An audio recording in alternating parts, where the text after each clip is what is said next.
おはようございます。SBFJ 利根川です。10月5日から数日間、奈良県の室生ダムと和歌山県の紀の川、そして橋本へ行っておりましたので、今週は2023年に釣りをした水路、川の動画をまとめた総集編になります。各地の水路も水が落ちてしまったので、また来年まで楽しめませんが、寒くなってきた今、のんびりとお楽しみください。見て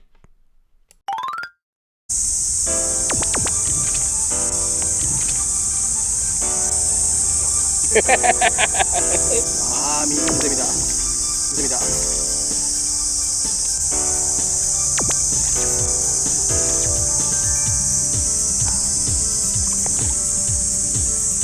おはようございます。SBFJ 利根川です。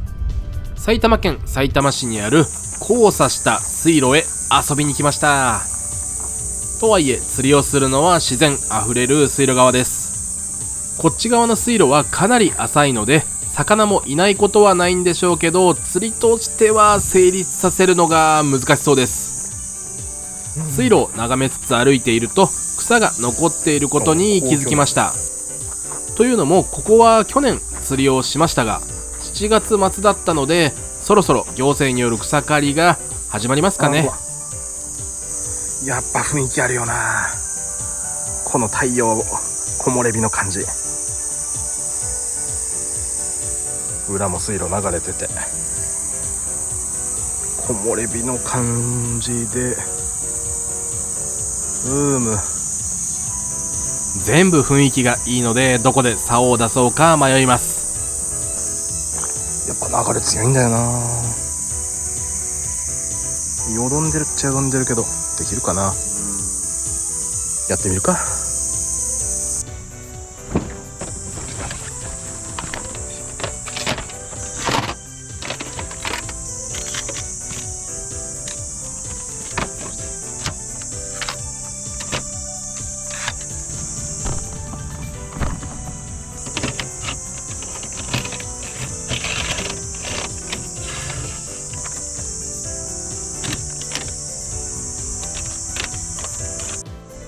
うわー、いつものセット取れてなかった。やっちまったや。釣り台の準備が完了しました。いつもなら横木、テーブル、竿、ハンガー前、後ろ、背もたれ、クッション、竿ケース、一個一個やってる予定だったんですけど、取ってませんでした。すいません、やってしまいました。とりあえずでも釣り台は準備できたので竿を出していきます。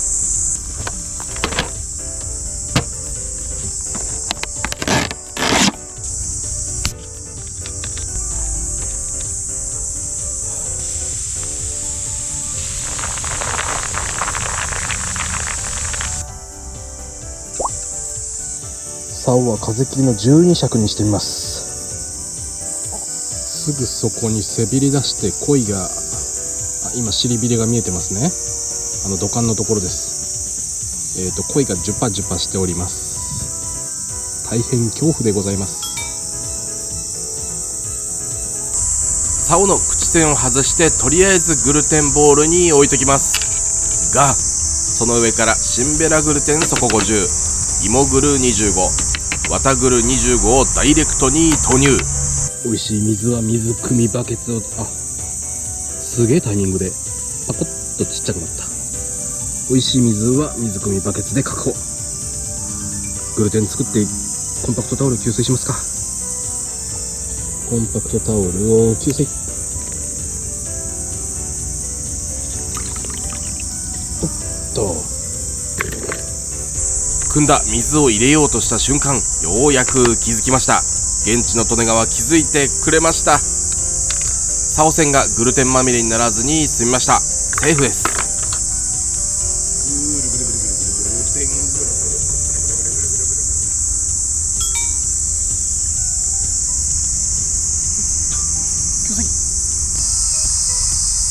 では1投目よろしくお願いします。グルテンが飛んだ。1投目よろしくお願いします。ということでここは水深が1メートル弱で流れが多少ありますから、釣り方は重りベタのドボン、外通しで1号、約 3g のナス型重りをつけています。浮きの動きを見ているとどっしり落ち着いているように見えますが、流れに強弱があるのか、はたまた渦巻いているのか、こんな感じでじりじりじわりじわりと流されていきます。去年もこんな感じだったなぁと懐かしい気分になります。今日釣りをするのは長くても午前中いっぱいくらいで考えているので、寄せる力の強い団子餌を最初の方から投入します。そして人間利根川にも朝ごはんを投入。納豆の手巻き寿司、寿司ハンドロール、これの最後の一口を食べた直後、まだ噛んでいる途中に浮きが動きました。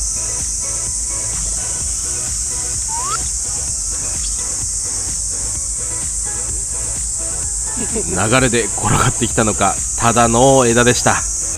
商品のリニューアルで新製品シールをつけるっていうのはどうなんでしょうか。針はなんかもしかしたらセッサの3号がついてた臭いので、セッサの6号にしてみます。冬場なんか水ないんだけどね。いや、そうなんですよね、冬場本当になんか30センチも多分ないぐらい、そんな感じですもんね。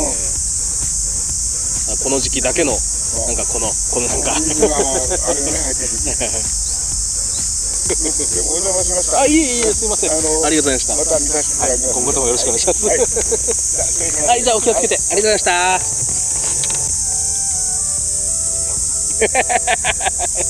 ありがとうございました。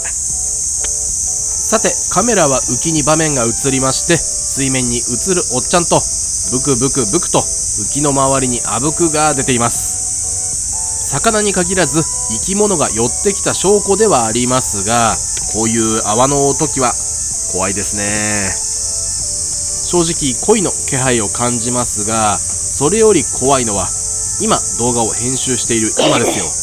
右足が捻挫したように痛いことです。寝る時に足でもひねってたかなと思いましたが、一つ思い当たる節がありました。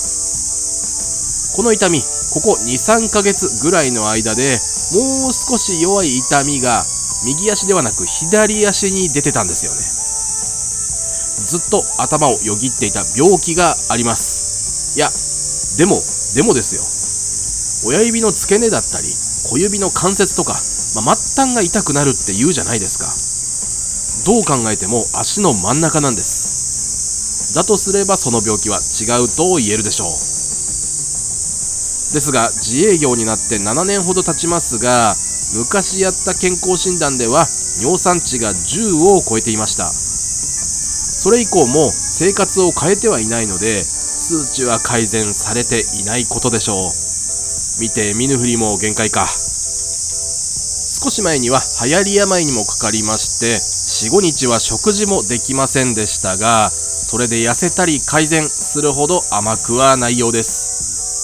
1週間動画を飛ばしちゃう可能性もありましたが、なんとか毎週1本というのは維持してできております。毎週見てくれている皆さんのおかげです。ありがとうございます。当たります。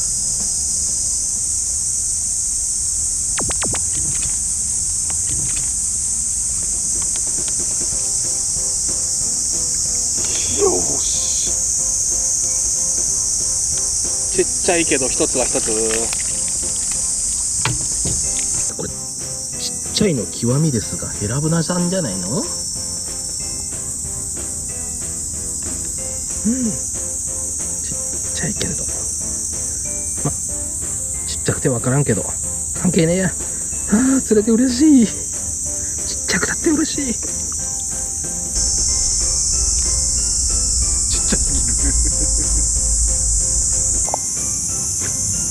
めっちゃくちゃちっちゃい。ありがとう。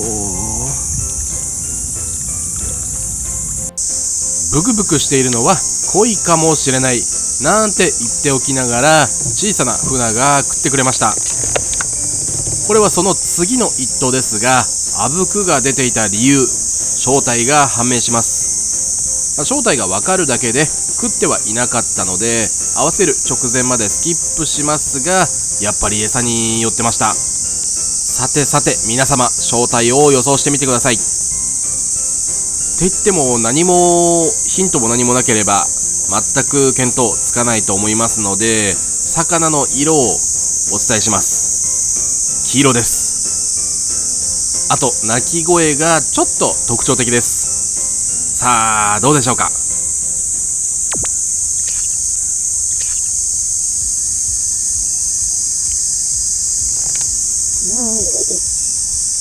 こでもギギだ。かかってきたのはギギ。チビギギ。ギギ。これもなんか背びれ尻びれに毒があるとかなんとか、嘘かまことか。おー、ギギ。これは食ってなくて引っかかってました。ギギちゃんごめんねー。引っかかってる。いったよかったよかった。今年も釣りをしたこの水路と今日釣りをしている水路は同じ水が流れています。もちろん同じ水というのは水路としてつながっているということです。なので当然といえば当然ですが、去年こっちの場所で釣りをした時にギギが引っかかったので、あっちのというよりも今日釣りをしている水路でも、ギギがいるっちゃいるんですが、なんだかびっくりしました。なんかの魚がそこで追いかけっこをしていた。消えちゃった。いなくなっちゃった。追いかけっこ、ここでぐるぐる追いかけっこしてたのに。そうそう、餌はグルテンのみでスタートして、今日は短期決戦の予定ということもありバラグルにしましたが、それも流れが強めだったこともあってグルテンに団子餌を混ぜ込んでグル団子にしちゃいました。一つ前の動画でもグル団子の調子が良く結構なサイズが連発しているので、よかったらぜひご視聴ください。ところで今年時期がまだ早いんだとは思いますが、そこら辺に転がっているセミはいわゆるミンミンゼミとかアブラゼミではなく、ちょっと小さいニーニーゼミが多くないですかね。もう今年は自販機だったり公園の街灯でよく見る気がします。今までは意識していなくて、8月にいわゆる想像するようなサイズのセミを見ていただけなのか。いやでもなんか多い気がします。10年に一度の大量発生とかそういうやつかなと思ったんですが、皆さんの地域はいかがでしょうか。あと近年はセミの幼虫を食べる方がいろんなところで増えてますね。私も夜な夜な息抜きで池を眺めていると、どういう風に採集しているのかは分かりませんが、取って持ち帰っているような方がちらほら見かけます。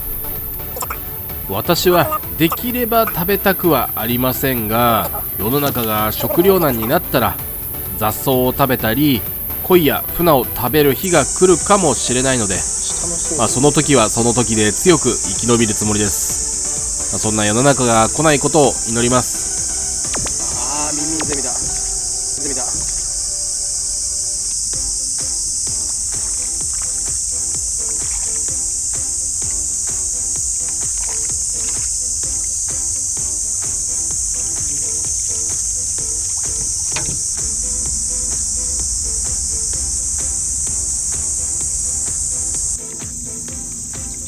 結構多いけど、さっきよりはサイズアップしたマブラさん。よ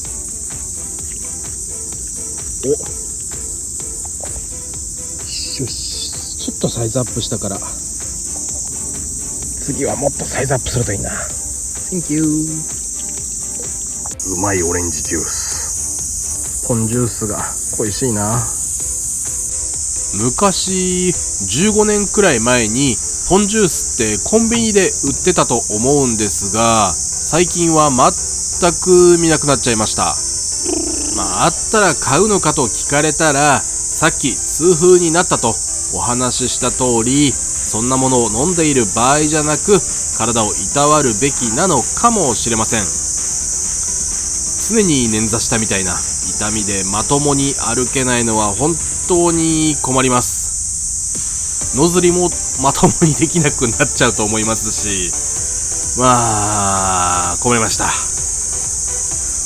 釣りの話に戻って、流れが不規則で時々ぐーっと押されてしまうので、浮きの目盛りは意図的に少し出し気味にしていて、右に流されても対処できるようにしています。この浮きがいつ動くかわからないスリル、楽しいですね。このドキドキにやられちゃってるんですよね。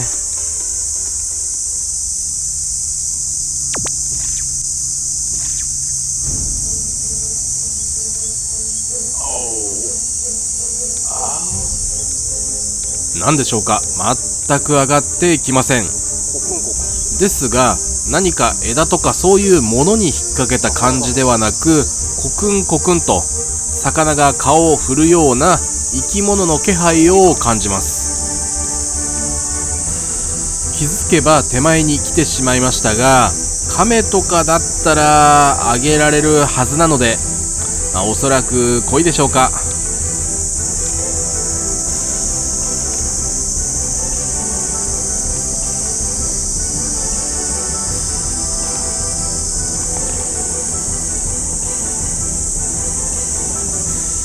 風切りといえども全く戦える感じではなく、網を使ってどうにか表情、顔くらいは見たかったんですが、残念ながらそれも見られず、最後は草とか根っことかそういうものに絡みつけられてしまって、道糸を持ってプツンと試合終了です。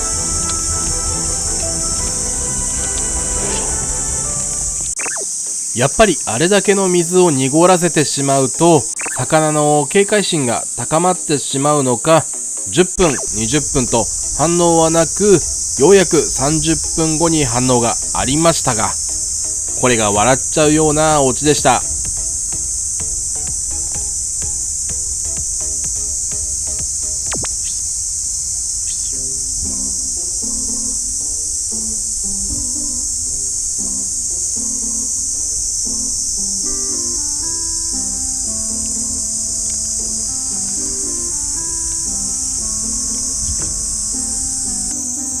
貝がついてる。何かわからないけれど、貝。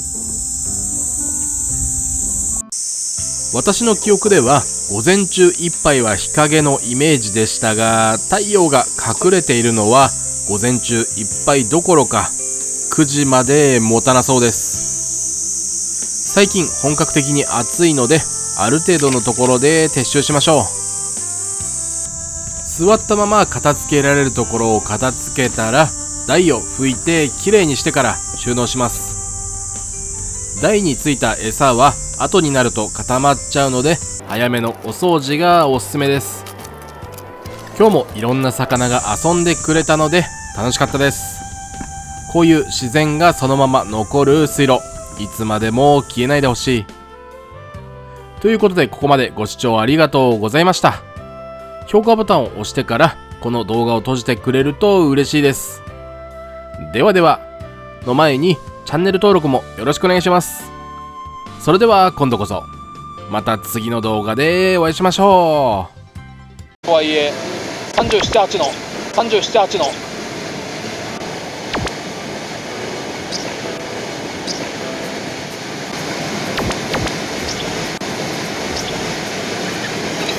サイズアップしたし、これは泡の中に。こんにちは、 SBFJ 利根川です。今日は東北道の側道、そして姫宮落としの横を通って羽生へ向かいます。手打ちうどんのお店でうどんと穴子天丼のセットを食べて満腹。めちゃくちゃ暑いのでアイスでクールダウン。いろいろあって到着しました権現堂。正確には権現堂ではなく中川になります。釣り台の準備をしながらですが、いろいろあったというのが本当に最悪だったので、ちょっと聞いてくださいよ。本来釣りをするつもりだった場所について荷物を全部下ろしました。釣り台の準備も完了しました。カメラのアングルを決めている時、ずいぶんバックの近くにハチがいるな、嫌だな、そんなことを思っていました。ってことでこっちの釣り台の準備も完了してしまいましてどっかり座っていきます。それでは1投目よろしくお願いします。ここは右側の奥から権現堂の水が吐き出されているので、真ん中は流れがかなり強いです。今餌を投げ入れた手前側はなんとか釣りができそうですが、それでも流されます。ただこの日は当たりすらなかったので2日目の動画へスキップ。釣り台の準備が完了しました。前回の準備のを使うかな。ここでやっちった。今日使う竿は月光やわらの10尺でございます。10尺やわらで持つかな。ここ本当は違う場所で釣りをするつもりだったので強い竿を用意していませんでした。そして水深に合わせて浮きの位置を調整していたら竿がツルツル。さようなら。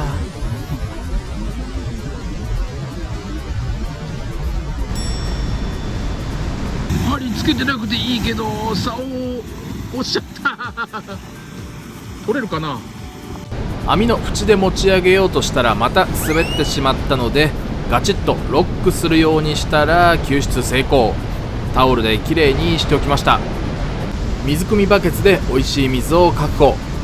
コンパクトタオルのレギュラーサイズを給水。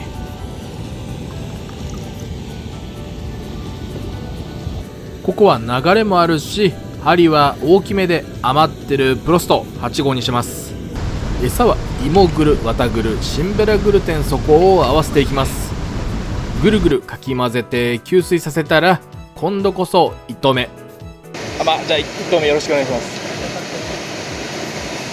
頑張ります。さっきの1投目1ヶ月半くらい前だったのでタックルは全く覚えていませんでしたが、今回はしっかり覚えています。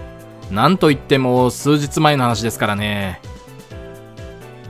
10尺約3メートルの竿に道糸ナイロン 1.5 号、外通しドボンで重りは 1.5 号のナス型なので 3g。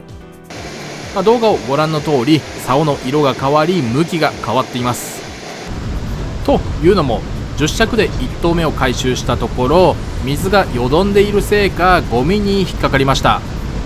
一番流れているところは無理にしてももう少し左で若干流れのついている場所を狙おうと思い竿を10尺から12尺 3.6 メートルに変更しました。とはいえ当たりがなければ見るのも飽きちゃうと思うので、これは確か餌を投入してから20分ぐらいが経った頃でしょうか。浮きに動きが出た一投です。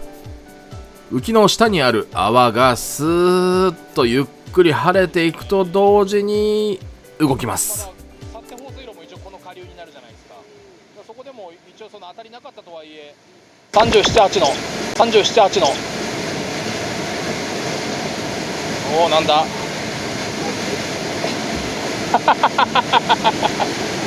ちっちゃな船、魚がすっ飛んできて、さらには針は口にかかってませんでした。申し訳ない。ただサイズ問わず魚は集まり始めてくれたのか、こんな感じの動きは増えました。刻んで入ってったのに。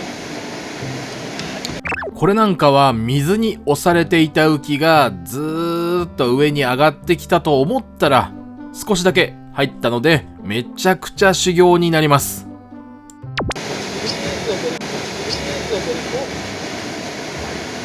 ちっちゃい違うな。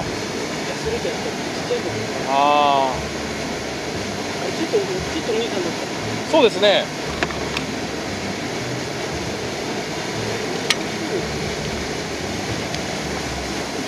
ちょっと引っかかってぐるぐる回しちゃってますね。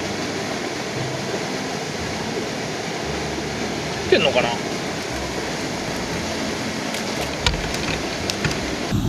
っかり口の中にイン。マブラさん、とりあえずセンキュー。今回浮きは出し気味にしていますが、こうしないとちょっと流れの変化があった時に、おっと、これは空振り。で、流れの変化があった時に、いわゆる絞る。竿の操作で対処しきれないくらい浮きが沈んでしまうので、今回はご了承ください。こ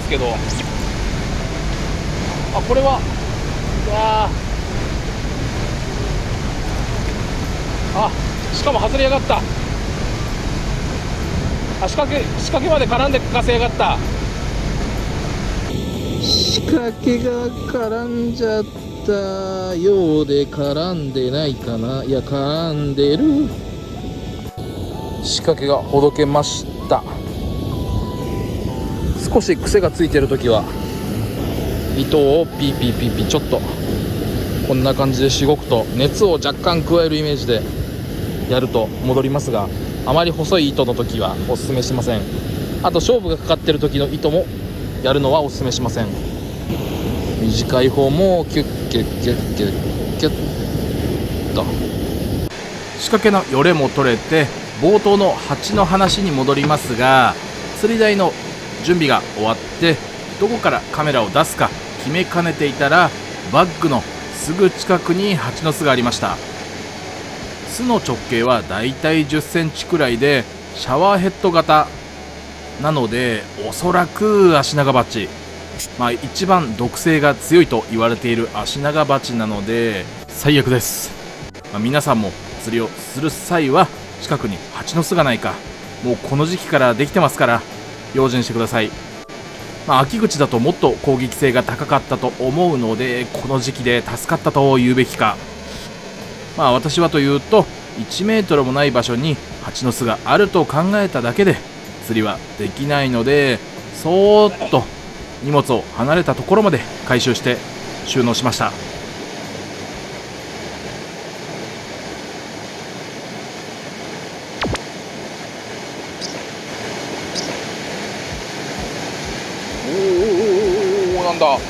なんだ竿を一旦左手に持ち替えて、右手で網を持って入れ替えます。ここは足場と水面の高低差がちょっと高いので、一番長い状態にしていましたが、なかなか苦戦してやっと入りました。ジョイントサイズアップしたよ。サイズアップしたし、これはヘラブナで良いのでは。ヘラブナさんで良いのでは。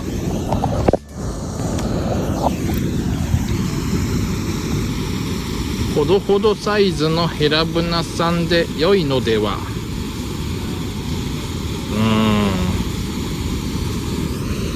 25。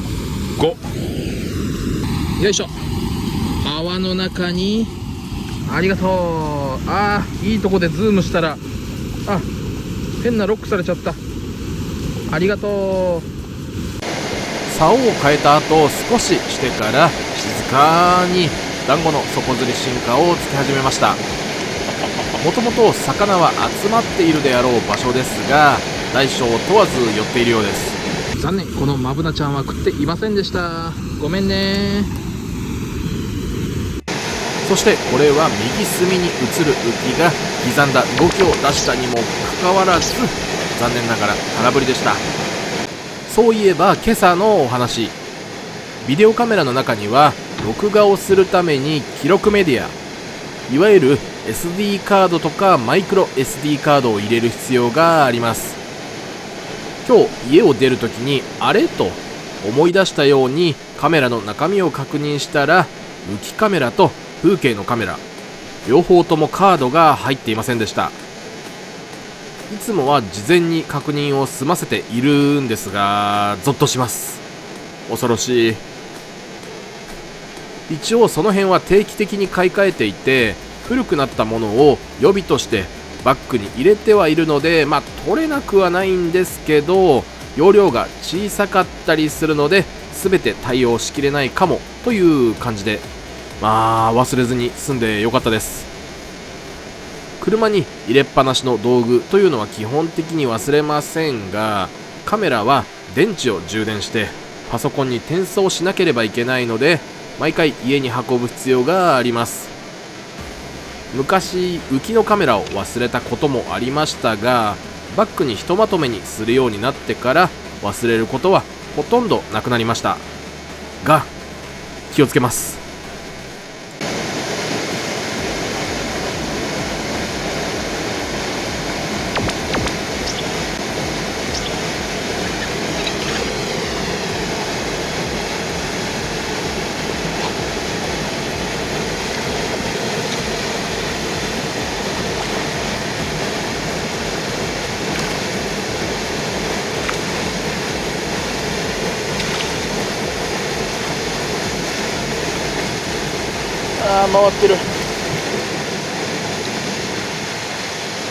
回ってるけど、6時を前にしてマブナさん針回ってたけど食ってました。ありがとね、食ってたね。そういえば今釣りをしているところの対岸は桜並木で有名な幸手市の権現堂です。だいぶ前に権現堂を徘徊していた時に突然柵が出てきて、なんだろうと思って近づいたら、その中にヤギがいたのでめちゃくちゃびっくりしました。ちなみに画面右上に見える小屋がヤギ小屋です。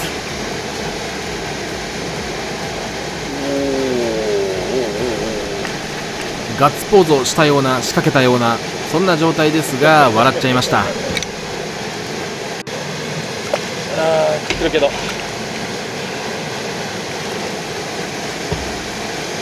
食っていたマブナさんでございます。当たりがちょっと当たりを合わせ遅れたものの食ってましたよっと。ありがとう。ドボドボドボドボドボドボ。ここから権現堂の水を吐き出していて、右側の大きいところからも吐き出していることがあるそうです。もちろんその時は流れが激しくて釣りはできる状態じゃないとのこと。迫力満点です。18時を回ってこれから夕間詰めだぞと思っていましたが、今日に限ってなのか場所的なものなのか、少なくとも今日は18時を回って明らかに当たりの数が減ってしまいました。空振りからの空振り、浮きは動いてると思うんですけどね。やはり怪しいなと思った感は合っていた。鱗がついてた。残念。この動画いつ編集したかというと、今日の日付は公開日の1週間前、前日、いやいや当日でございます。もしかしたら木曜日の夜19時に間に合わないかもしれないと戦々恐々でした。間に合ってよかった。前日ゲリラ豪雨と雷が激しくて、最近は雨が一気に降ることが多いと感じますが、昔はここまで大雨ってめったになかった気がします。もちろん記憶にないだけってのもありえますけど、それでも肌感覚としては増えたように思います。釣りの時は気をつけます。前日続きで久しぶりに餃子の王将へ行ったんですが、牛骨ラーメンってなくなっちゃったんでしょうか。2017年末の時点のメニューには載ってるのを確認していました。あれの大盛りが結構好きで、食べ終わると口の周りがベトつくというか、人は選ぶと思いますし、豚骨じゃダメなのかと言われると、よく食べていたのが10年くらい前で、好みの味は変わってるでしょうし、記憶も曖昧なので、あの頃はカルビとご飯、パフェを食べて、そしてカルビとご飯という感じで、パフェは今でも変わってねえじゃん、甘いもの大好きじゃんと言われればそれまでなんですが、カルビだけを食べるというのはもうきつくて、ロースとかハラミを食べたい感じです。そんな感じの最近あった出来事をぼやきつつ、尺を伸ばしながらノーカット早送りなしで最後のヒットシーンをお送りしようと思っていましたが、この後のシーンをちゃんと確認したら全然ヒットシーンじゃありませんでした。この竿の上げ方は仕掛けを回収したわけではなくて、何かしら現地で浮きの動きを察知して合わせたような動き、音だと思うんですが、網に入れても食っていませんでした。ヒットシーンではありませんでした。残念ながらこの子はアッパー、いわゆる顎の下からかかってました。なので食っていません。ごめんね。そんなこんなで今日も釣りを楽しみましたが、だいぶ日差しが強くなってきたので、しっかり水分や冷たいものを摂取して無理はせず、お互い熱中症には気をつけましょう。ということで、ここまでご視聴ありがとうございました。評価ボタン、コメントお待ちしております。ではではまた次の動画でお会いしましょう。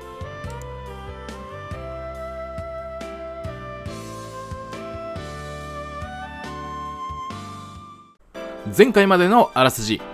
埼玉県から千葉県小櫃川に行って、荷物パンパンのバッグから釣り台を取り出して準備。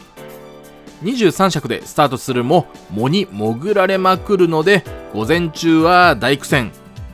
のんびりお昼休憩をとっていたら、なんと雨が降ってきました。いや雨が降ってきたよ。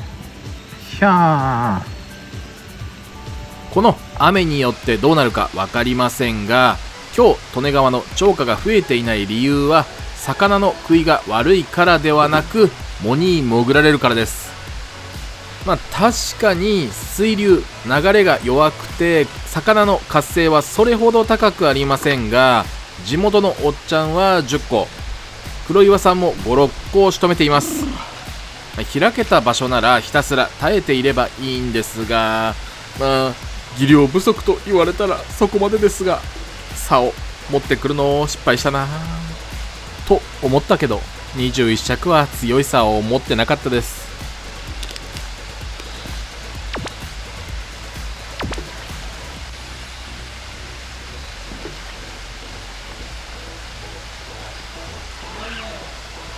これはスレか、スレなのか、スレでした。お腹のスレでした。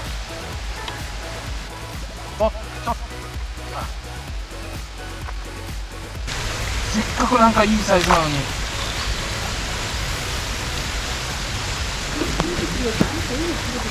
そうですよね。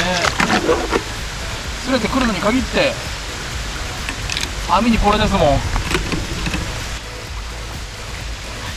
44ぐらいの子がすれました。お腹お手手にすれました。残念。難しい。残念すれ。ごめんね。優雅に泳いでくな。そういえば導入が前回のあらすじだったのでご挨拶しておりませんでした。こんにちは、 SBFJ 利根川です。お昼休憩を取った後は浮きの動きもひとまず収まり、だいぶ釣りやすくなったように思います。とりあえず間もなく人。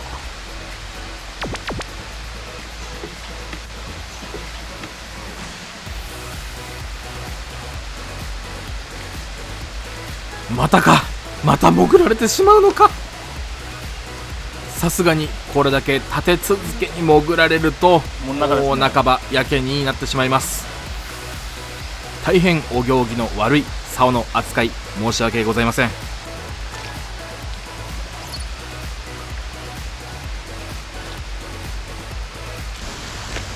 ちょっと18にしてみます。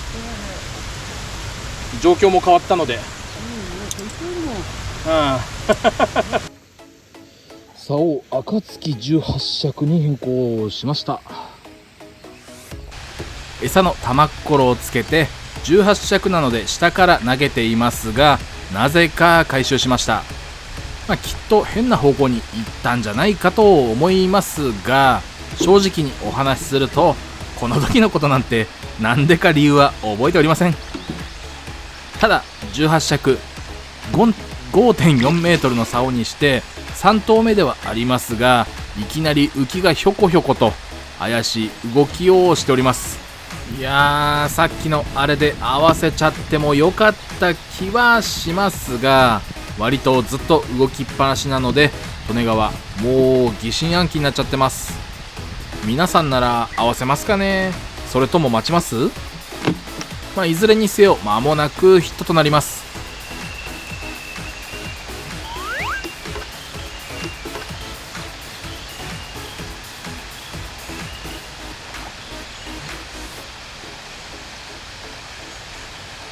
これもすれてんのか？いや、食ってんのか？これは食ってそうな。潜らせねえぜ。潜らせねえよ。潜らせないよ。食ってる食ってる。食ってる食ってる。食ってる食ってる。上顎にがっちりかかってる。やったー。食ってる食ってる。入ったー。食ったー。食った食った。食った。よし。頭がくっついて43、43.12 とか、43ですね。43、やったー、やったー。あの時の自己記録ですね。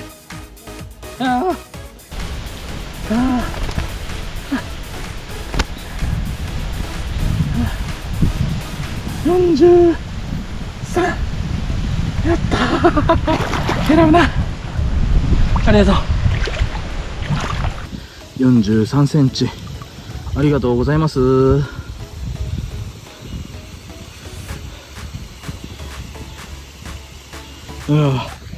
腹が泥まみれ。ありがとう。18尺に変えてなんとか対処できそうな雰囲気になってきました。この一投はやっぱりさっきと同じく投入ミスをしたので回収してそのまま投げ直し、その結果少し左奥に餌がいってしまい浮きが潜ってしまいました。緑色の道糸に注目しててほしいんですが、やばいやばいと苦戦している間に浮きが水中で強く入ってしまいました。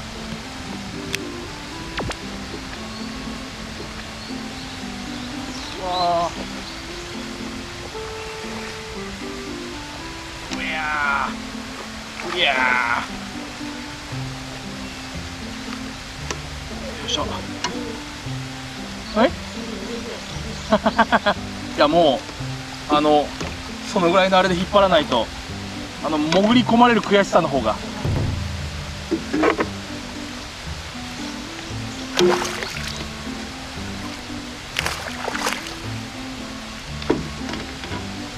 上顎がっちり。いやー、やっと食うようになってきた。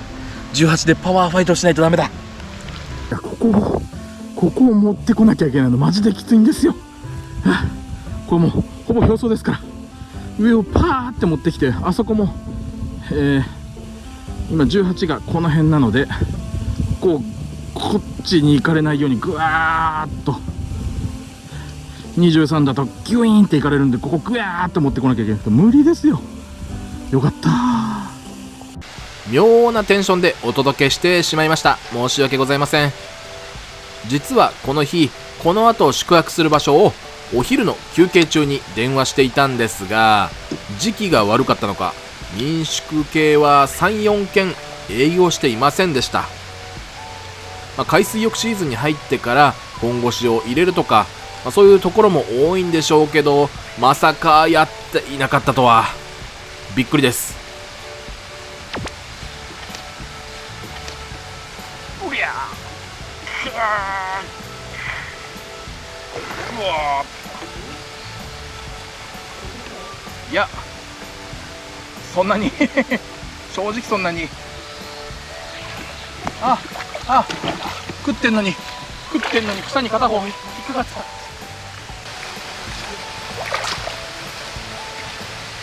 抜けた。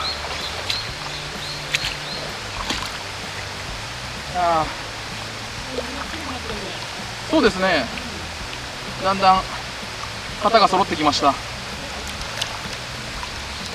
上顎にがっちりです。がっちり。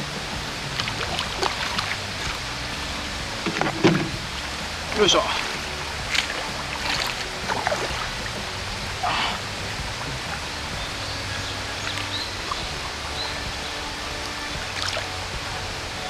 よし、滑った。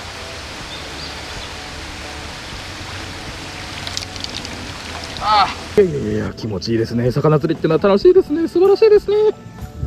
あ、針は口に加えております。まるで加えタバコのように加えております。40円 2.5 425。いやーいいなー。対抗もある。よいしょ。ありがとうありがとう。さて、ここらでカメラのアングルを変更。ちょっとお恥ずかしいですが、こけそうになりながらも着座。黒谷さん、楽しいですね。私もなんでまたあんなことを聞いたのか分かりませんが、テンションが上がっちゃったんでしょうね。あと、確かこのカメラアングルを変更した頃、右側でやっていた地元のおっちゃんが試しにグルテンと団子餌を混ぜた餌でやってみたら今日一かもしれないということで餌を分けてくれました。魚が集まっていることには変わりないのに、ちょっとした比重だったり食感というか、そういうちょっとしたことで食わないっていうのが本当に不思議です。反応全くできませんでしたが、裏で何をしていたかというと、完全に目をそらして網をジャブジャブときれいに洗っていました。もう一回当たってくれ。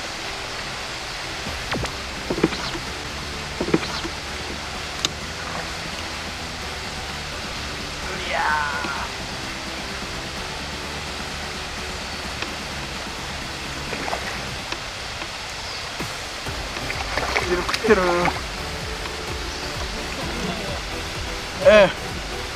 食ってます。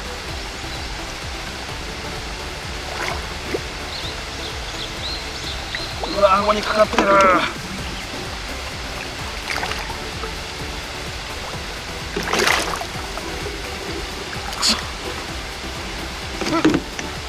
よいしょ。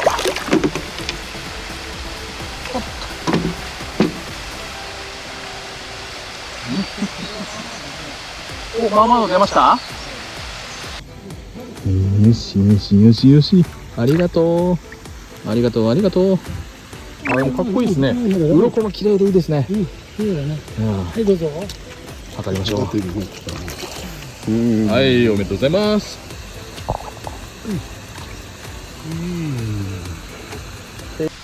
午前中はそれほどペースが伸びませんでしたが、午後はいい感じで釣れています。ただ、ここまで続いた魚種、ヘラブナ以外のものがここで釣れます。問題です。それは何でしょうか。ヒントは利根川のお友達です。一番辛いやつですね。一番辛いやつですね。よーし。おっとっとっとっとっとっとっとっと。よし。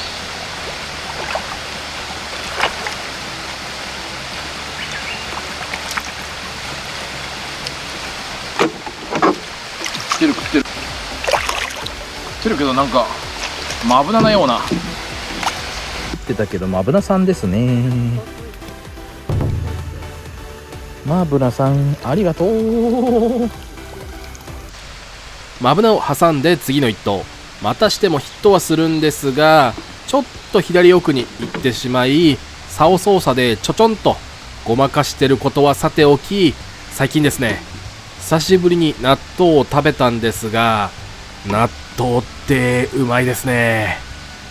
もともと嫌いではないし、定食で出てきたら普通に食べますが、あえて食べにはいかないその感じって言ったら伝わりますかね。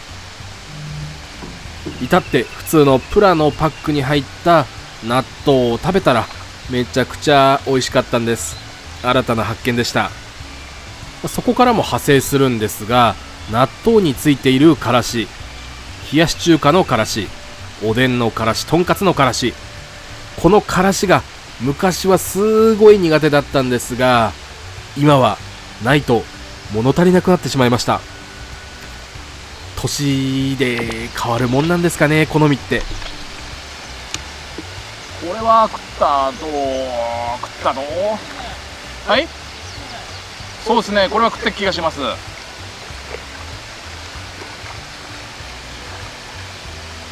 よし、これ通ってしまえばあとはこっちのもので。よいしょ。ずいぶんジョボンジョボンしてますね。あ、食ってる食ってる。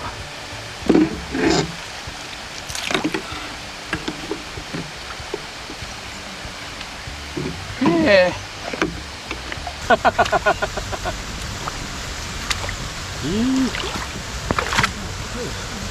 迫力満点、かっこいい。あ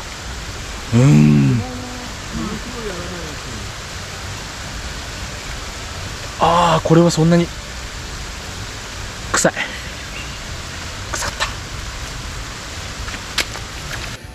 はい、長さはそうでもないですが、かっこいいやつ、ありがとう。おお、急いで泳いでった。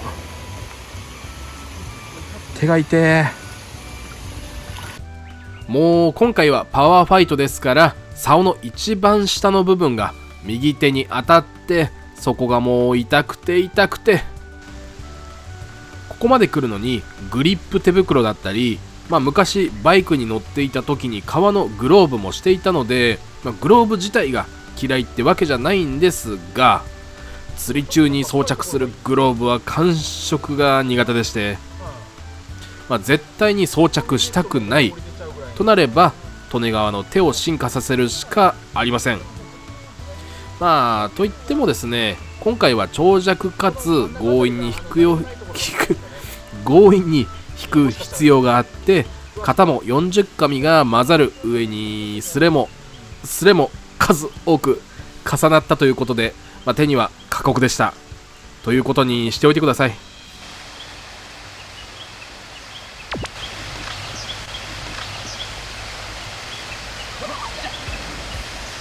随分ちっちゃかったですね今。しかも引っかかった気がする。サイズは小さいのにやられてしまった。潜り込まれてしまった。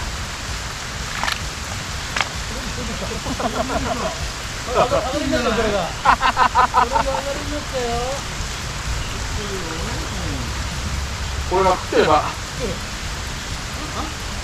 食ってますね。下向けて食ってます。カウントしてももう一個釣ればいいだけですよ。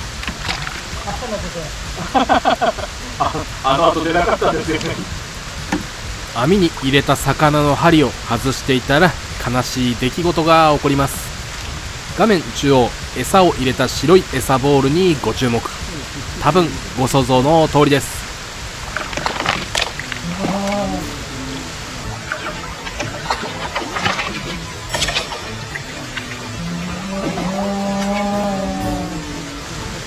ずいぶんサイズダウンしました。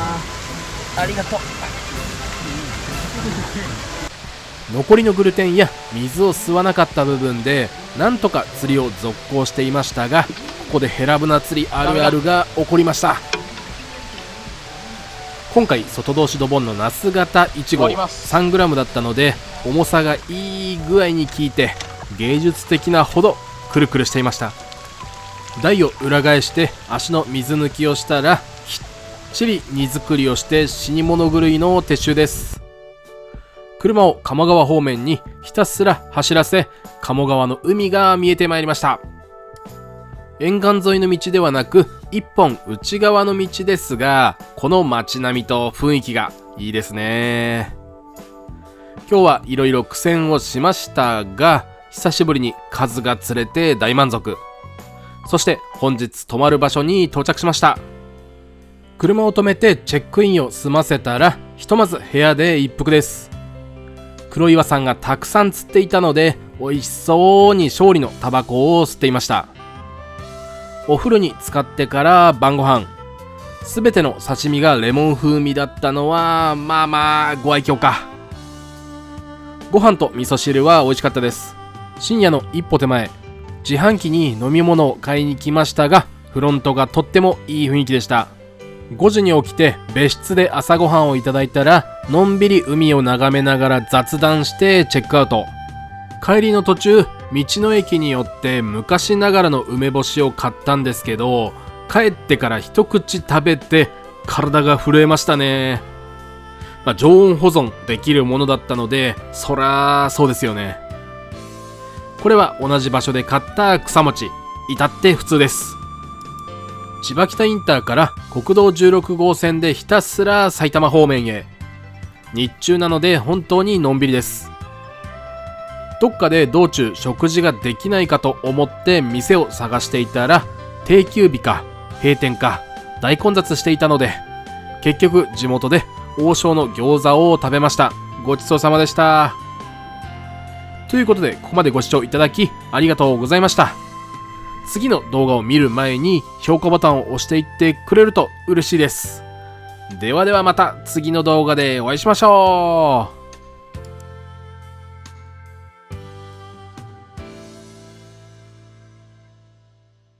こんばんは、 SBFJ 利根川です。深夜の国道16号線からお届けしています。千葉北インターから姉崎袖ヶ浦。そう、向かっているのは小櫃川。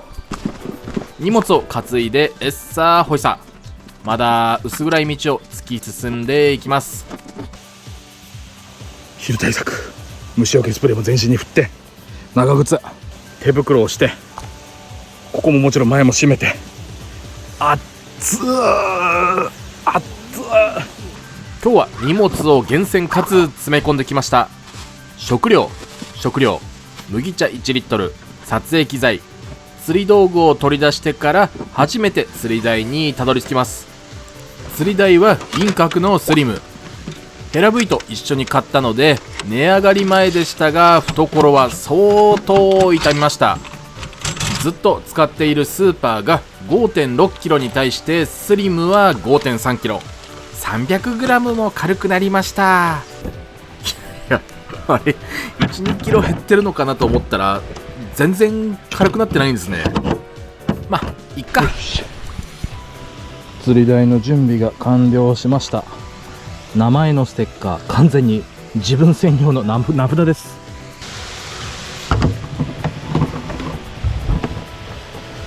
竿はヘラ V の23尺といきましょう。まだヘラ釣ったっけかな。飴玉と一応ヘラ出てたかな。 V23。 仕掛けは最小限の21、24、26しかないですが、24縮めるにも24が1個しかなかったので26を縮めちゃいます。これを縮めて23にしましょう。3尺長いので結構余りますね。じゃあこいつを切っていきます。今まで外れたことはないですが、ここはある程度型がいいので念のためビニールテープをぐるぐる巻きます。引っ張りながらぐるぐると。じゃあこっち1投目よろしくお願いします。よろしくお願いします。いつもはあぐらですが、今回は水の中から出たり入ったりするのでまたぎでございます。水深は約1メートル、ギリギリないくらい。餌は団子餌を2つです。ああ、左のちょっと深いところに入ってしまった。左だとちょっと深くて右だとちょっと浅い。さあ当たるかな。今回重りがべったり底についたいわゆるドボンでやっていますが、釣りをスタートして数頭、時間で言うと10分くらいが経った頃から道と重り、餌近辺に魚がいるのか、ふわふわと浮きが動いてます。ですが力強く下方向には入りません。20分くらいが経過した頃、チュンと入りましたが、まあこれは見返してみると動き的に食ってないですよね。ナイスね。すげえいますよね。魚はいますが、なんだか食い気がない感じなのでグルテンをつけてみます。この時期だから団子で大丈夫だよと地元のおっちゃんのアドバイスを聞いて、荷物を最小限にするためグルテンは置いてきました。やっべえ、すげえ左散った。グルテンではない麩、お麩で作られている団子餌そのものは軽いですが、物量があるのでグルテンより重い。もう荷物はパンパンです。長野でお世話になった黒岩さんは私と違って力持ちですから、荷物を軽くすることなどを考えません。ノズリ用の餌を全て持ってきてるはずとのこと。つまり長野県は野尻湖で使った餌が全て入ってるということですよ。利根川の大好きなグルテンセット、芋グル、綿グル、シンベラグルテン底がある。芋、綿、シンベラ、底。黒岩さんありがとうございます。ぐるぐるぐるぐるぐるぐるぐるぐるぐるグルテンぐるぐる。コンパクトタオルを足元で給水。ジュイー。本当に本当に本当に救世主でした。当たってたか。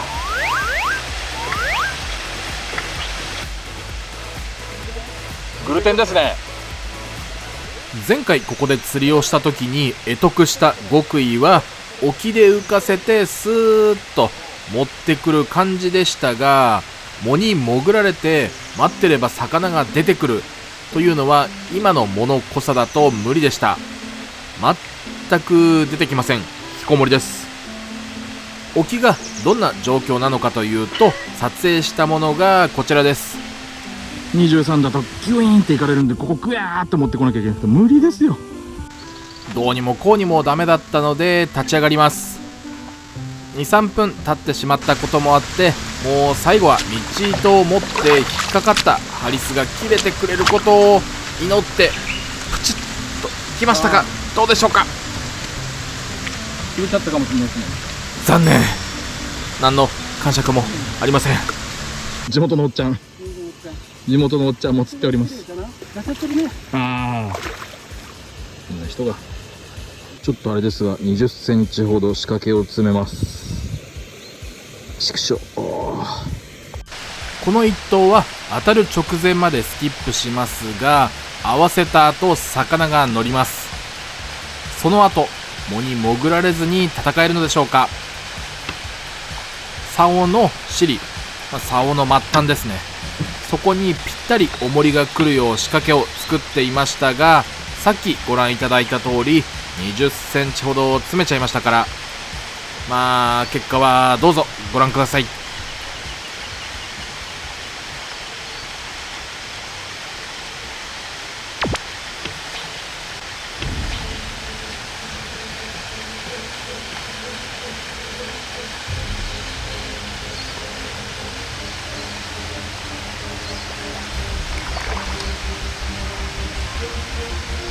入るな入るな入るな入るな、入るな、入るんじゃねえ、入るんじゃねえ。そう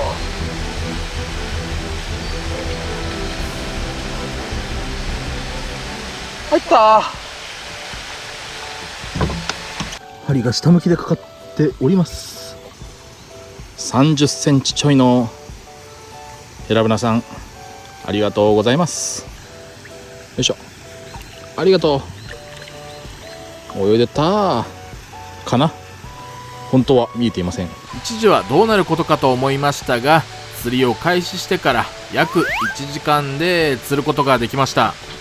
しかしその後の状況はというと、空振りに次ぐ空振りで腕が疲れてきました。そんな中、長野の黒岩さんがなかなかいい魚をゲット。まあまあですね。まあまあいいですよ、はい黒谷さんおめでとうございます。はい、ありがとうございます。現在の時刻は7時半。 BGM なしでお届けしています。鳥のさえずりが癒されますね。ですが浮きの動きはというとやばいです。4メモリ入っているところからズズズズズッと入ったり、もう訳が分かりません。流れが地味にあるので重りベタのドボンにしていますが、本来であれば釣れるような動きの食い上げ、刻みあたり、一通り取ってみましたが、どれもこれも食っていません。12月に釣りをした時は当たれば必ず食ってたのに。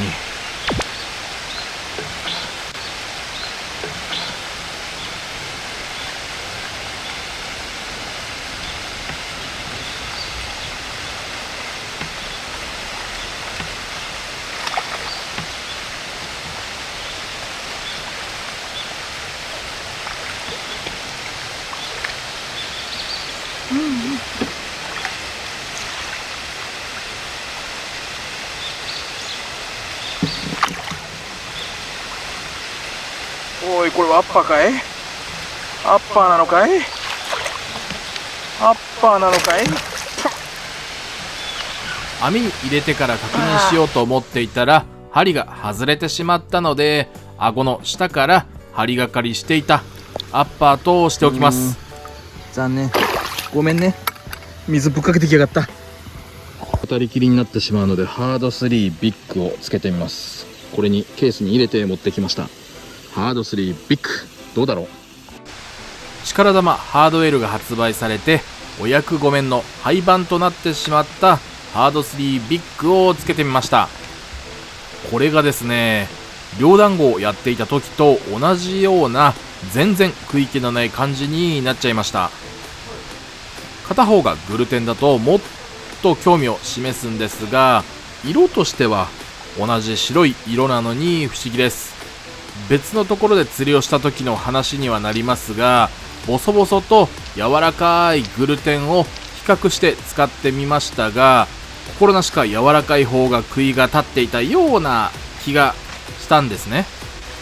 それが今回食感というか感触、ハード3ビッグと、グルテン、団子、これを魚が判別本当にしているんだなぁと改めて思いました。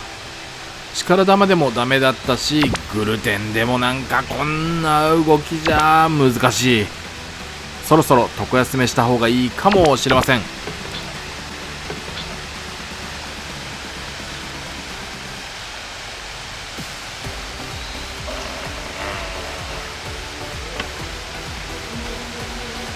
や、でもなんかこれは擦れてる気がします。擦れてる気がするし、いや、勘弁してくれ。ああ、擦れてますよね。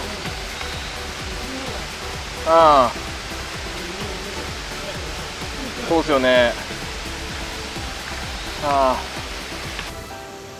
竿暁18尺に変更しました。短い。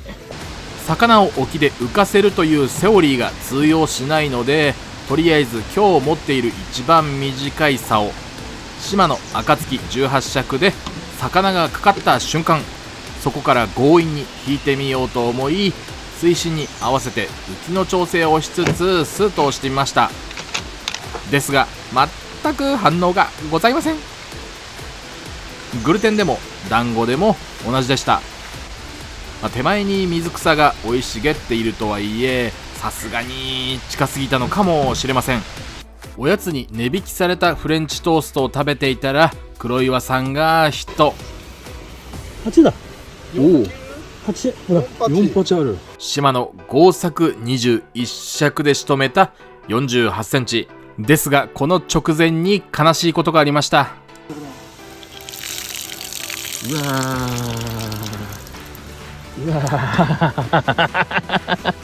台を移動するとき盛大にすっ転んだらしいですが、怪我とかなくてよかったです。さて竿を先行21尺に変更しました。また仕掛けを20センチほど詰めます。ちきしょー。こちらはこちらで魚が全く仕留められません。とりあえず一つ釣っているので気持ち的には楽ですが、地元のおっちゃんも黒岩さんもどんどん数を伸ばしてます。私は23尺だと長すぎて、18尺では全く反応がないなら間の21尺でどうでしょうか。やってみます。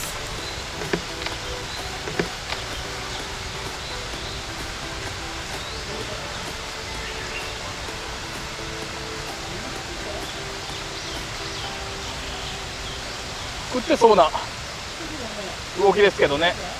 あ、ついてる。あ、外れちゃった。あ外れちゃったよ。もう笑うしかありません。竿がもし月光剛の21尺だったらと一瞬思いましたが、あれはあれで意外と重さが乗ると胴まで曲がる設計なので苦戦しそうです。来ましたが、でまあ強引に引っこ抜けそうなので、スモールサイズですかね。まだ少しだけマシかもしれません。どうしようかな、買おうかな。よいしょ。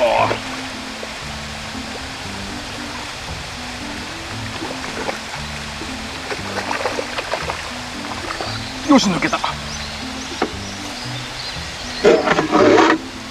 うわ、食ってねえ。そうですね、外がかりです。うわ、あ、外れた。しかも優雅に泳いできやがった。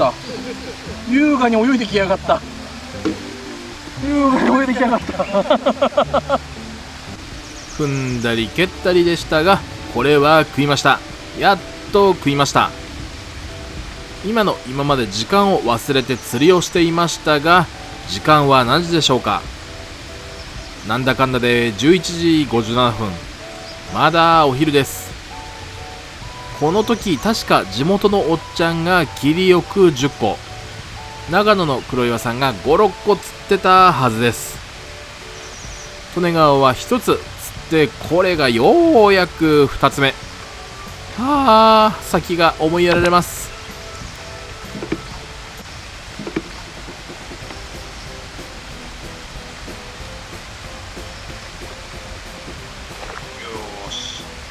よーし、食ってそうですね。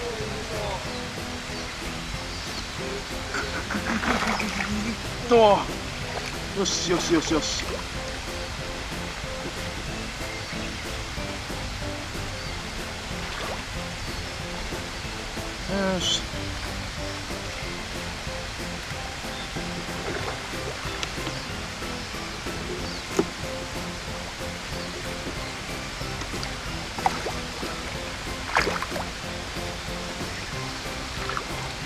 やっと口が開いて口の中に入った。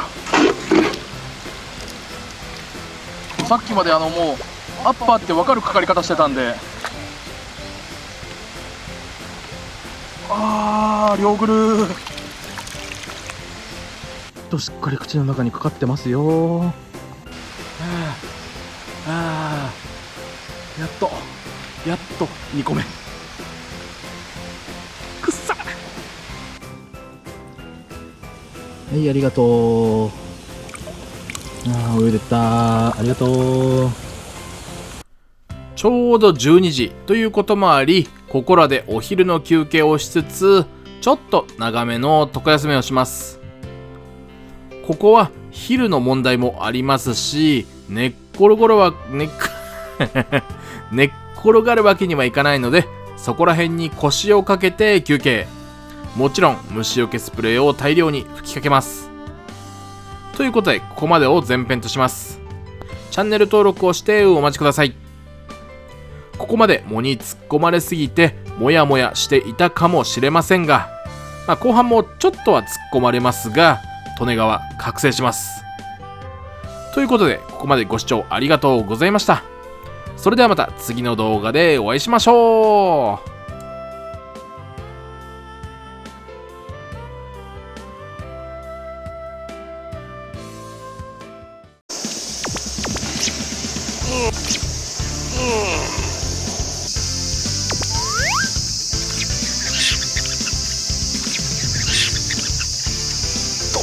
止めた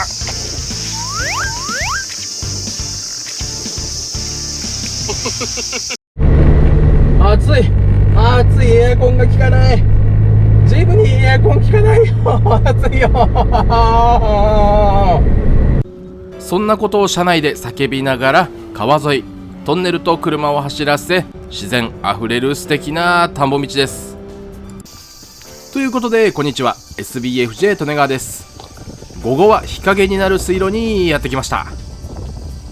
日陰になる理由は単純で、太陽が落ちる方向に木が生えてるからです。釣りをする上で上に木があると引っかかってしまいますが、ここは真上じゃないのが最高なんです。うわ、これもしかして小さな交差水路じゃない？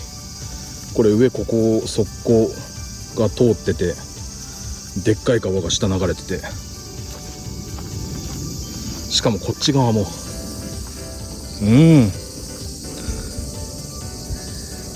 いいな雰囲気。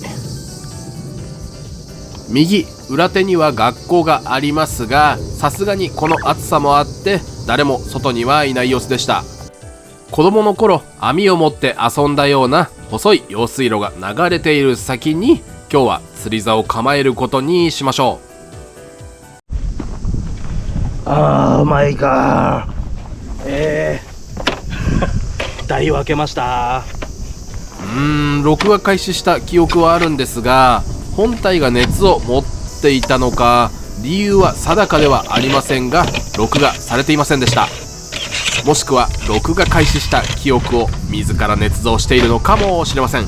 釣り台を置いたら周りの準備をしていくんですが、ここで利根川は気づいてしまいました。気づいてしまいましたよ。足が短い。そんなことはさておき、サイドテーブルをセットして竿ケースをソフトに置いたらクッションを置きます。釣り台が準備できました。今日はちゃんと取れてたかな。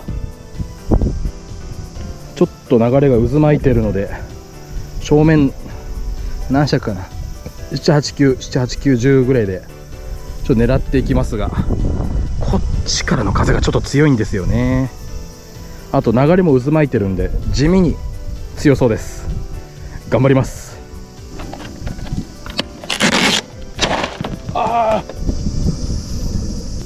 痛風になった私利根川の飲み物は麦茶でございます。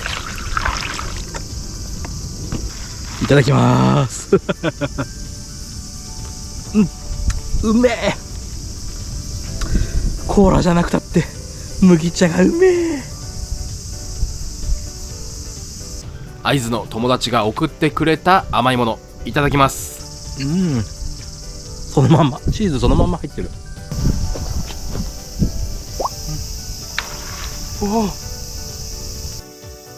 容器を変な持ち方した容器を変な持ち方したら割れました。表面張力で溢れてないけどよかった。危ね。竿は風切りの8尺としましょう。ちょうど真ん中あたりまでいくかな。仕掛けを装着、浮きをつけて重りをつけて試しに投げてみます。水深は風切りの元プラス15センチプラス浮きの長さなので、1メーターちょいってところでしょうか。 0.8 号の重りで止まったので、それほど流れは強くないようです。水路の美味しい水を確保。地味に高さがあって1回空振りました。餌は芋、綿、しんべら、底でやっていきますが、よりが弱いようだったら久しぶりにヒロキューのマリモを使って寄せてみます。餌は使い慣れたいつも通りの餌です。チンベラ底50、芋グル25、綿グル25に水を 100cc 入れたらぐるぐるぐるぐるてんぐるぐる。そして給水を忘れていたコンパクトタオル、なかなか開かないと思ってたら、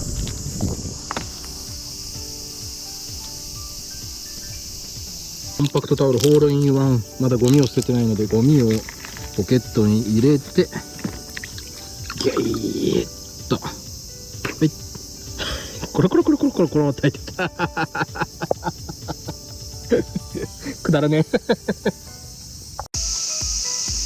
し、1投目よろしくお願いします。釣れますように。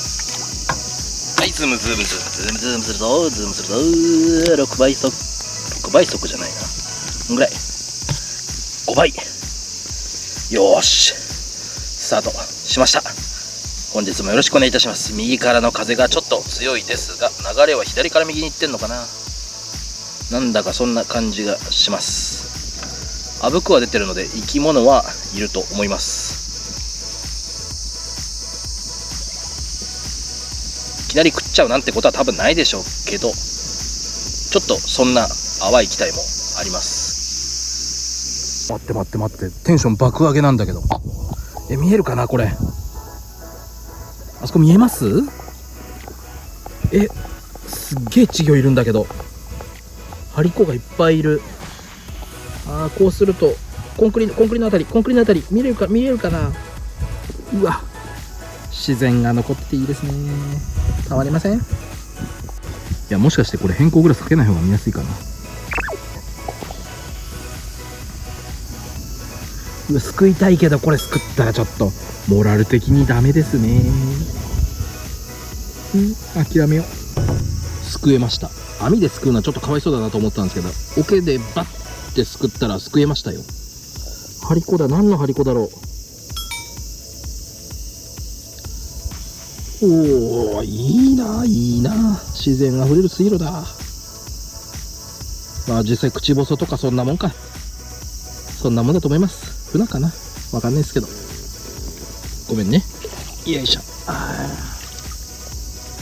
それから10分くらいちょっと早めのペースで餌を投入していると、空振り。なんだろうこれという表情ですが、また次の一投でも似たような動きが出ました。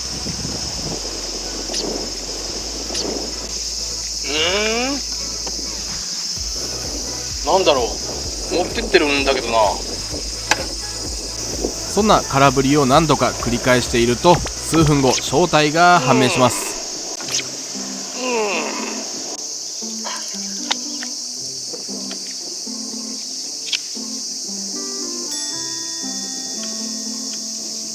ザリガニか。ザリガニがいるなら逆に団子餌で強く寄せてしまおうということで、ここでヒロキューの底釣り餌マリモを投入します。バラグルでそのままやっていくか、グルテンに混ぜ込んでしまってグル団子にしちゃうかはまた後ほど考えます。鯉でも船でもザリガニでもその他のお魚さんでもどんとこいの精神です。そこにマブナヘラブナが混ざれば万々歳で、雑誌が落ちてもこの木が太陽を遮ってくれます。ありがてえな。涼しい。バラグルにしても状況はあまり変わらず、相変わらず空振りを続けていると、ようやく魚の姿が見れました。笑っちゃうくらいちっちゃい魚がついてきました。すっげえちっちゃい船が来た。これ送ってないです。すれてました。これが持ってってんのか。ごめんな。バラグル作戦は吉と出ず、京都出て失敗だったかもしれない。そんなことを思っていると、突然魚らしい動きが浮き出ます。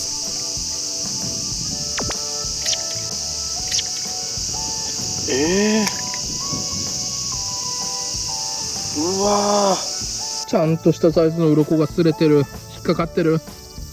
うわー、なんだったんだろう。食ってくんなかった。変なので合わせちゃった。水面の色からもわかるように、どんどん夕暮れになる中、1匹も釣れず焦る利根川。釣りたいですが、動く浮きを上げると、そこには今日とても仲良くなったお友達がいました。さっきからこの子が最初の一頭とザリガニ多いんだな。やっぱ自然がいっぱいなんだよ。ザリガニちゃんじゃないのよ。ここで決断。竿を10尺にしますが、ロッドケースを見たら不思議な光景がありました。なんで同じ10尺の竿を3メートルの竿を2つ入れているんだろう。この前シュモンホを使ったから今日は月光やわらにしようかな。最近ちょっとなんか台話の竿を使ってる率が低い気がするので、月光やわら10尺にしてやっていきます。ちょっと伸ばします。さっきの反省を生かして10尺ではグルテンだけがいいかななんて思いつつ、時刻はすでに18時を回ってしまいました。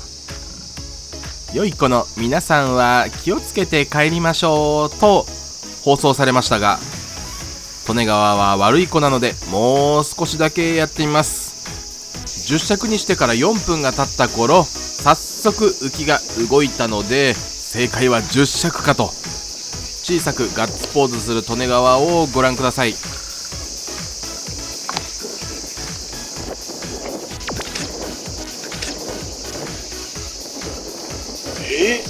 ある程度竿に乗る重さがあったので、これはザリガニじゃないぞとガッツポーズ仕掛けちゃいました。すげえいい当たりしたのに茎でした。茎って何ほんと何よ茎って。さらに4分後、餌を投入した直後、ついにヒットします。飛ばさなくて大丈夫です。そのくらい早いです。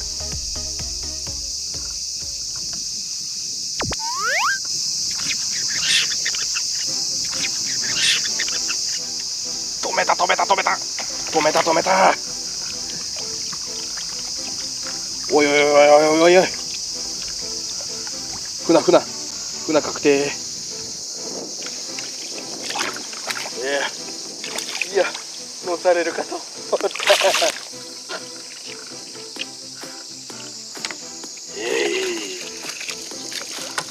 元気なマブラさんが来ましたよ、やっと。ちょっと魚体がなんかこうあまり綺麗ではないですが、でもがっちり食ってました。ありがとう、嬉しい。10尺にしてよかった。ひとまず船が釣れて一安心なんて思っていたら、釣った後は反応がなくなってしまいました。当たりが全くなくなってしまったので、やっぱり団子を投入すべきかと悩んでいると浮きが動きました。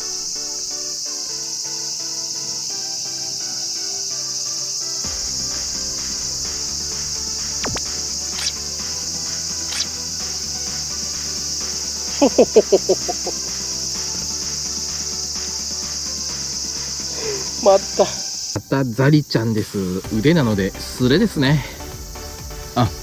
ザリちゃんってたまに食ってる時あるんですよ、ガチンコで餌を。この子も食いに来てはいるんですが、腕なのでスレです。残念。やっぱりザリガニが来るような場所だと団子餌は逆効果になりそうです。やめておきます。強烈に魚が寄ってしまえばなんて考えましたが、ここは護岸されていないのでザリガニのパラダイスなのかもしれません。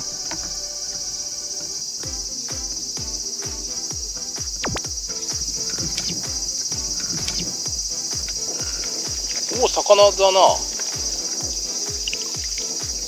魚だ、船だ。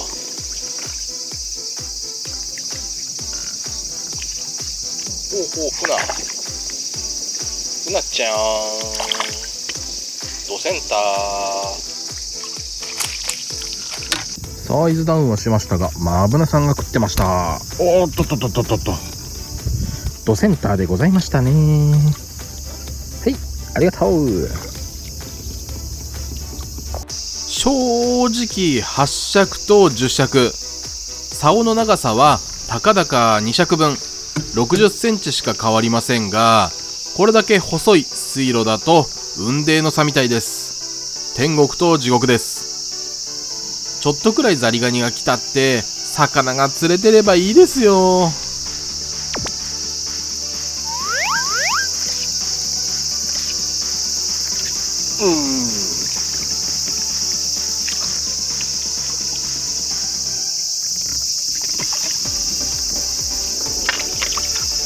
俺は食ってないかな。危ないかかり方でしたが、がっちり食ってました。マブロさん。いや、一番最初のスレ、あれもスレか。ありがとう。正直10尺に変えた時点で18時を回っていたので、1時間くらいで暗くなることを考えると、1匹でも魚が釣れればいいかなくらいに思ってましたが、ザリ混じりでも連投から1投おきには食って当たってくるので、かなりハイペースで釣れて楽しいです。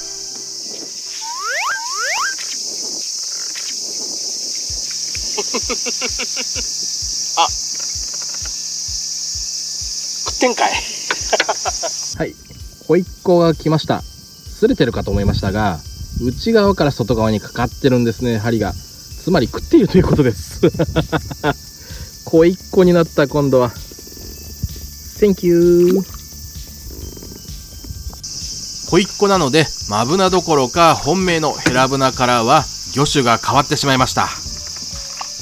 でも10センチちょいのコイがいるなら、でかいお友達のそれこそ50センチ、60センチ、70、80、90、100、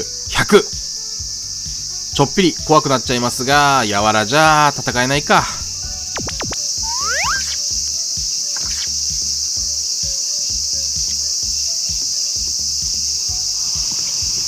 サイズはアップしない。あ、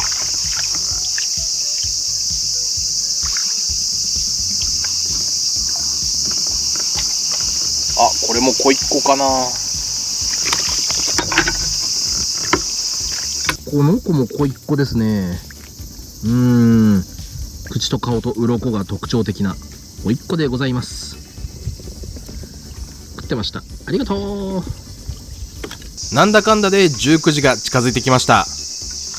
この川は護岸されていないので、最初はザリガニばっかりでどうなることかと。そこからプツプツ泡が出ていたんですが、もしそれがザリガニだったとすると、1メーター四方に5、6匹はいそうな雰囲気です。1個で魚率が高いと思ったらザリちゃん来ちゃいました。腕なのですれ。なかなかこの針のサイズは食わないですけどね。このザリガニを最後に10分以上無反応が続き、ようやく当たったと思ったら根がかり。針が1本飛んでしまったのと、残り1頭分の餌しかなかったので、1本針で2頭しましたがダメでした。夕焼けだ。いやー、いいなー、この自然な感じ。でもここから暗くなるのが早くて、一気に真っ暗。とはいえずっと使っている自分の釣り道具ですから、買って知ったるもんです。暗くなってもどこに何を置いたか、どういう風に収納したのかよーくわかります。さて、真っ暗になってしまいましたが、帰ります。ここ街灯あるんですね。すげえや。おしまい。今日は昔住んでた宮代町のいつも通ってるお店で久しぶりに髪の毛を切ってもらってさっぱりです。日中は内気循環にしてもエアコンが全く効かなかった。全くというのは嘘になりますかね。あんまり効かなかったですが、帰りはガンガン効いてくれたので、やっぱり気温ですかね。私はもちろん皆さんも熱中症には気をつけてください。ということで、ここまでご視聴ありがとうございました。チャンネル登録がまだの方は登録をお願いします。評価ボタンを押してから動画を閉じてくれると嬉しいです。ではではまた次の動画でお会いしましょう。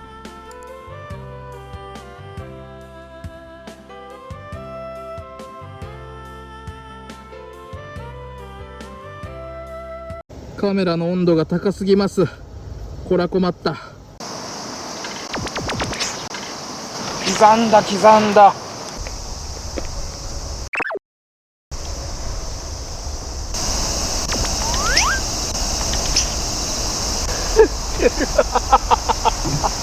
10センチないくらいです。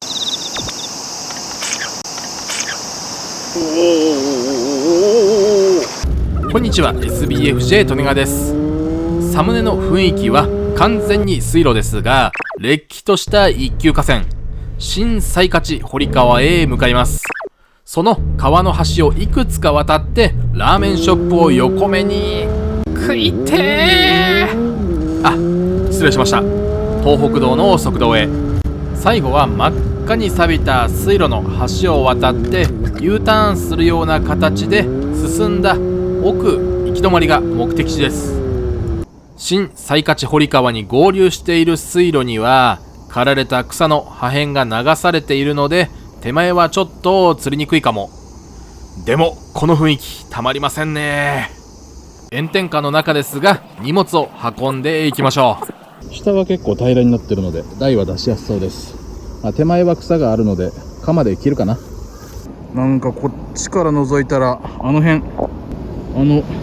トンネルの下めっちゃ涼しそうじゃないですか。あれ、うわ、めちゃくちゃ神秘的な涼しそうな感じ。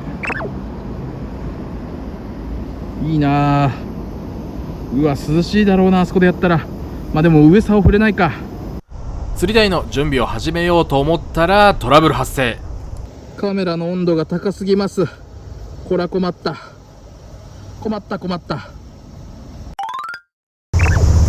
まるで用水路のようですが、れっきとした一級河川で護岸されていないように見えても護岸されてます。流れ着く先は中川で、種類としては洋枠水路になります。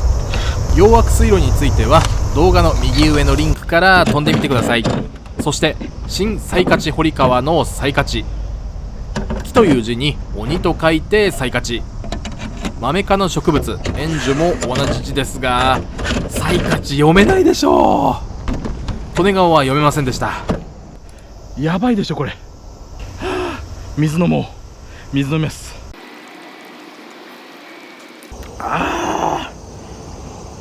うめえ。ここが釣り座ですが、この左側自然残ってていいですね。とても最高です。最高ですよ。いやここ狙っちゃいます。竹があるのでちょっと気をつけながら、ここですね。何尺かな、11ぐらいでちょっと入ってみます。流れも手前が急で奥は緩やかっぽいんで、よどみでどうかな。こっちは草があって、こっちから向こうから川が流れてて、こっちからも水路が合流してます。二股ですね。ここでパカーンと。釣りをしていて引っかかりそうな場所をあらかじめイメージしながらお手入れしちゃいます。竿の長さはこれくらいで良さそうなので、月光強し11尺であそこを狙っていこうと思います。岸際ですね。竿を出し重り調整をしていると真夏の洗礼を食らいます。これだけ汗をかいたので、綿吹くコーヒーをロックアイスで飲ませてください。何も頭が働かない。とりあえずこれを飲みます。うわー、ここまでびっしょり。いや、飲むよこりゃ。い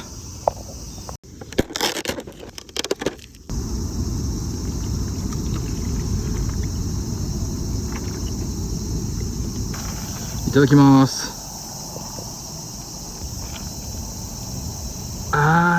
冷てー。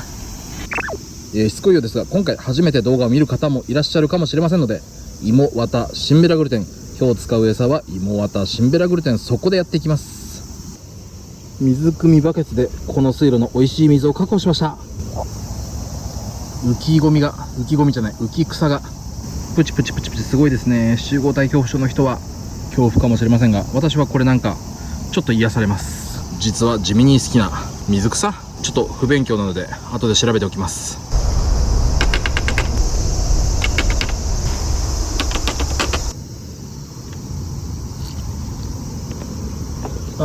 コンパクトタオル給水忘れた。ぐるぐるぐるぐるぐるぐるぐる。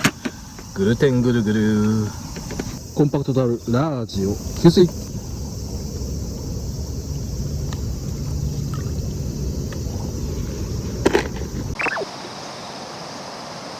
よし、では1投目よろしくお願いします。頑張る。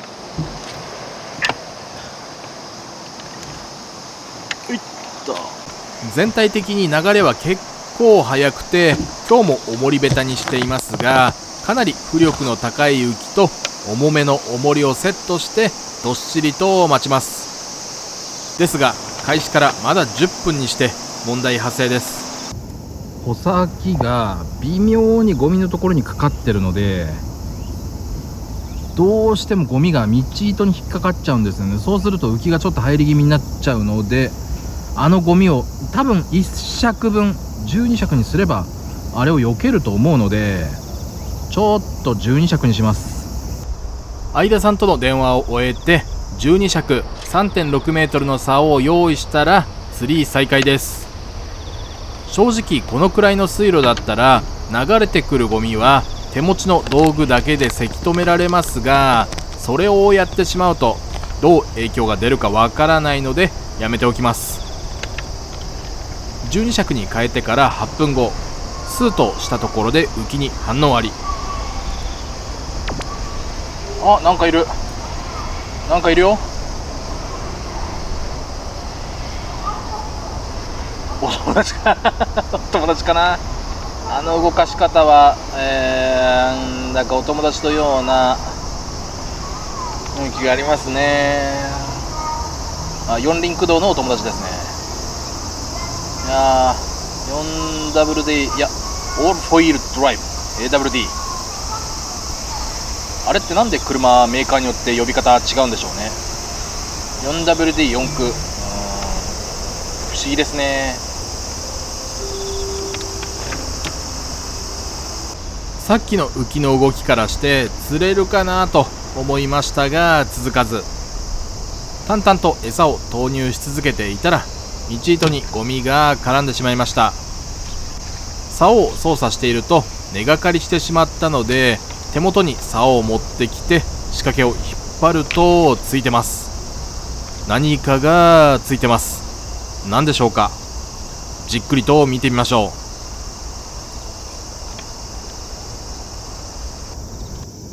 畳のヘリですね。これイグサじゃないですか。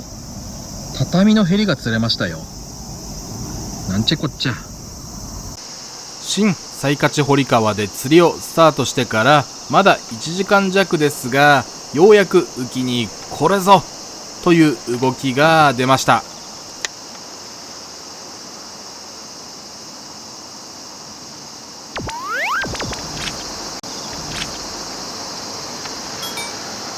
おー、スリルある。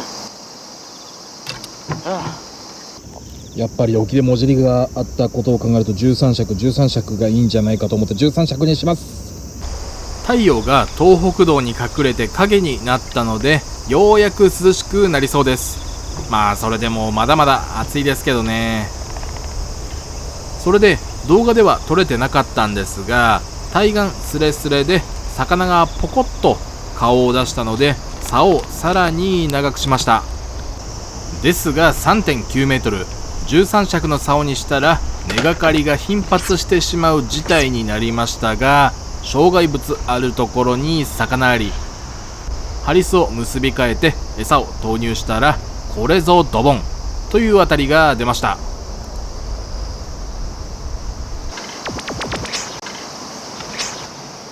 刻んだ刻んだ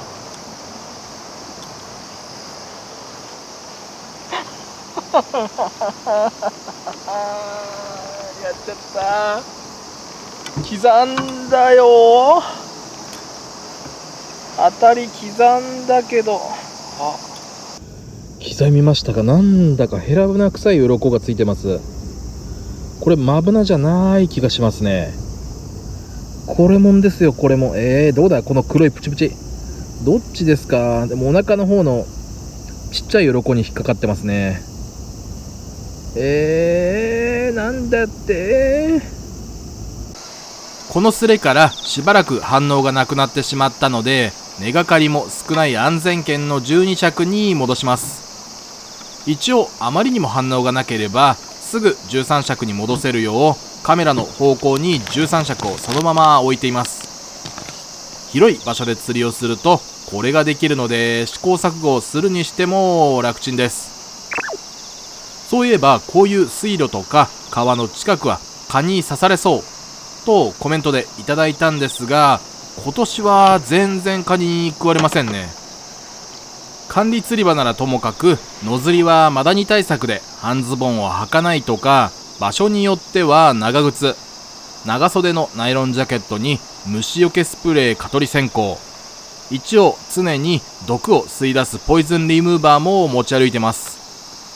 ですが今年は軽く虫除けスプレーをするだけで蚊が寄ってこないのは利根川の血がまずくなりすぎた、それか何かしらの理由で蚊が減っているかですかね。例えば気温や水温が高すぎて蚊が繁殖できないとか。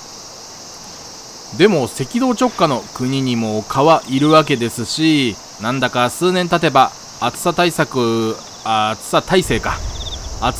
を持った蚊が出てきそうなので嫌ですね。そして浮きが動きます。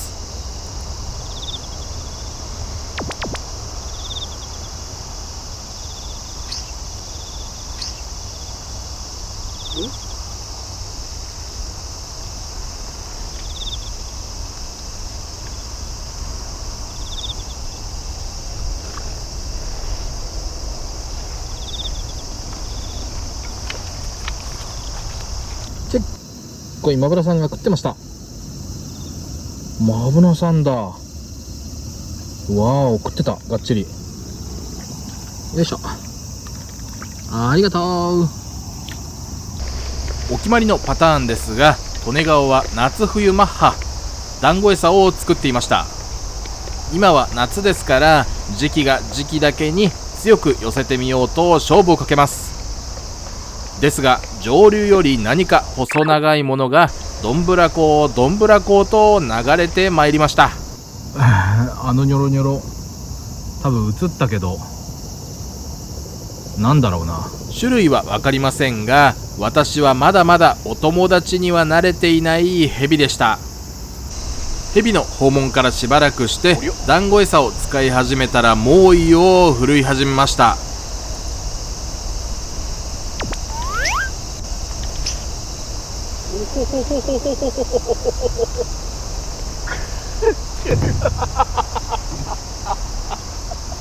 ですね、子一個が食ってるんですね。何センチだいこれ。ちょっと測ってみよう。大体で測っちゃいますが10センチないくらいですね。よいしょ、Thank you。やっぱり団子餌は鯉を寄せてしまうのと、あれだけ小さくてもしっかり食ってくるんですね。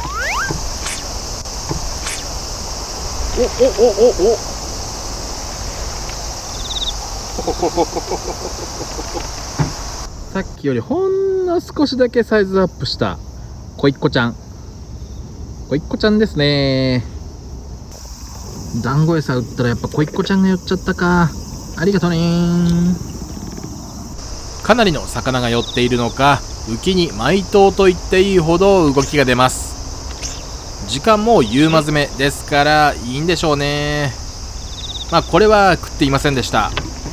擦れちゃったのは小舟さんでした。これは船だな。いや、鯉かな、尻尾的に。いや、船だな。そういえばこの前セブンイレブンで買い物をしたんですが、お金のトレイがないなぁと思いながら店員さんにお金を直接渡そうとしたら、こちらでお願いしますと言われちゃいました。いやね、セブンは結構行くので今まで普通に払っていたんですが、なぜかその時だけ勘違い。店員さんがたまにありますよね、はははははと笑ってくれたので、釣られて笑うことしかできませんでした。ちょっとサイズアップしたな。うわ、擦れてる。この子は擦れてました。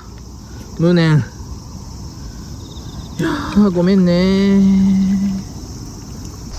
そんな利根川の恥ずかしいエピソードでしたが、水の中はというと団子餌を投入してしまったので、魚がはしゃいでお祭り騒ぎのようです。落ち着くまで団子餌はしばらく封印してグルテンにしてみます。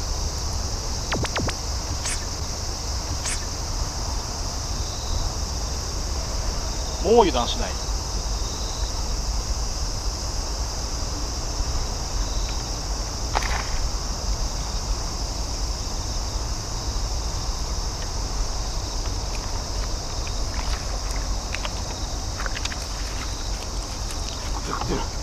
ちょっとだけサイズアップしたかな。推定23センチ。マブダさん。よーし。ありがとう。本命出るか？本命いねえか？太陽が4時ぐらいからここで隠れたので、すごい涼しいです。パラソルもいりません。青空。グルテンだけだといまいち反応が良くないので、思い切って両方の針に団子餌をくっつけてみるとすぐに当たります。時間は18時半を回ってしまったので、ちょっと薄暗くなってきました。最近は暗くなるの少しだけ早くなりましたね。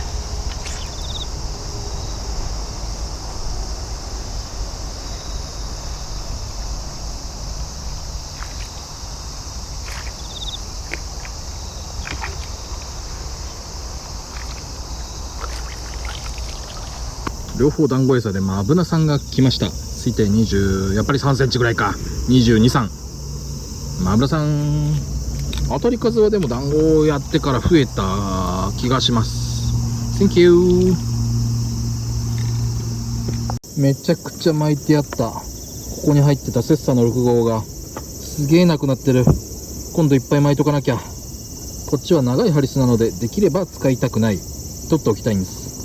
最近全く針を巻いていなかったので、ストックがなくなりかけていました。今日13尺を出した時に3回くらい根がかってしまったので、6号は完全に消失。今編集の合間、気分転換と動画の確認中にもりもりとセッサ5号6号を巻いたのでバッチリです。やり始めると楽しいんですが、必要に迫られないと重い腰が上がらないのは利根川の悪い癖です。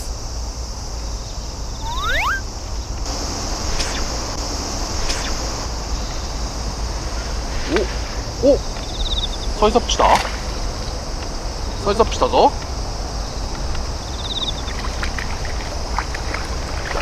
いやいやいやいや恋だ恋だ。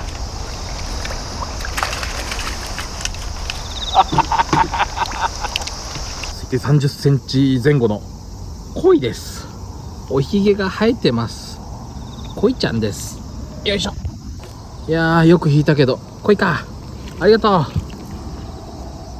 結構引きが強かった程よいサイズの鯉、楽しかったです。お昼過ぎからやっているというのもあるんですが、夕間詰めになると当たり数が多くなるので、ついついやめられなくなっちゃうんですよね。って言っても前回の動画みたいに逆に当たらなくてもやめられなくなっちゃうので難しいですね匂い付きの餌、いわゆる団子餌を打てばマブナさんはいくらでも釣れそうですね。センキュー、ありがとう。やばいです。間もなく19時です。周りには街灯もほとんどないので、ここはかなり暗いことが想定されます。ちょっと川なのでこれは怖いですね。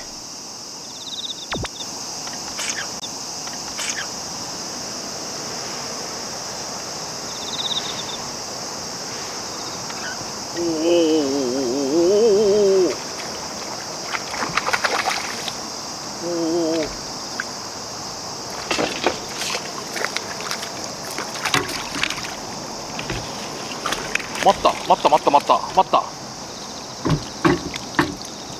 お、上がってきた時にヘラブナかと一瞬勘違いしてしまいましたが、いやー、今日一のマブナさんが釣れました。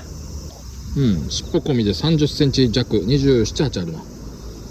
やったー。そこに竿がポロリンして、これを水につけずに回収できるか、それがポイントです。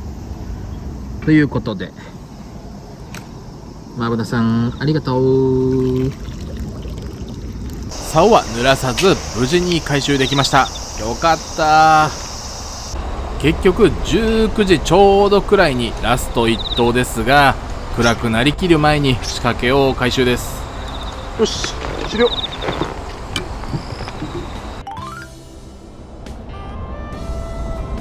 高速道路、もうこっちは真っ暗です。いや、日が落ちるのが少し早くなったな。お疲れ様でした。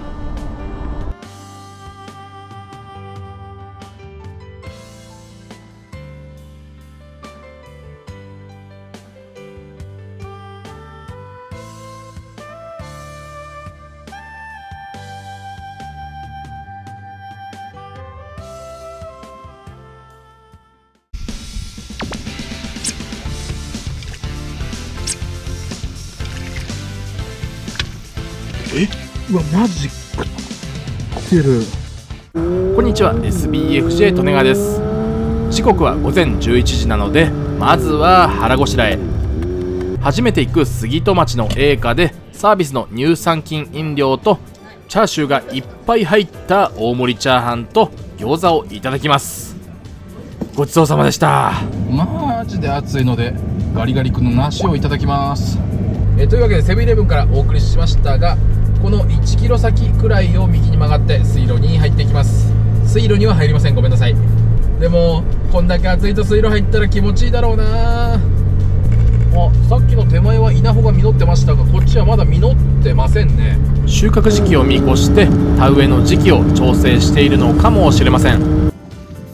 もう向こうだと稲刈りをしていますが、こっち側は稲終わってないので邪魔にならないようやっていきますが、本当はこの辺がいいな。雰囲気草があっていいんですが、道路に出すことになるので邪魔になりすぎる。向こうが上扇池側ですね。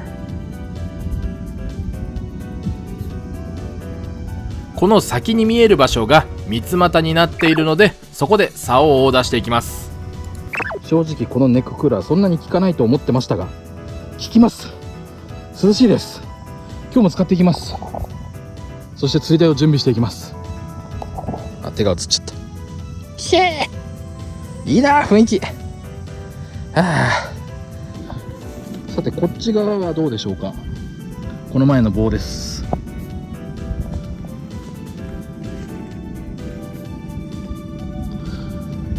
ここまでなので何センチだろう。60センチちょいあるかな。この辺はかなり浅いですが、何か分かりませんがすごい小魚がいます。そしてここ乗れるな。左はこっちにかけて、この辺から魚がすごい通ってるので、小魚いるところに大きい魚もいるでしょう。そうですね、こっちよりもこっちかな。5尺でこの岸際を狙っちゃいますか。ここが岸なんですよ。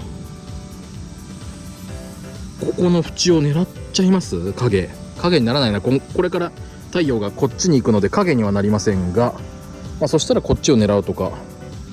でもここちょっとここにします。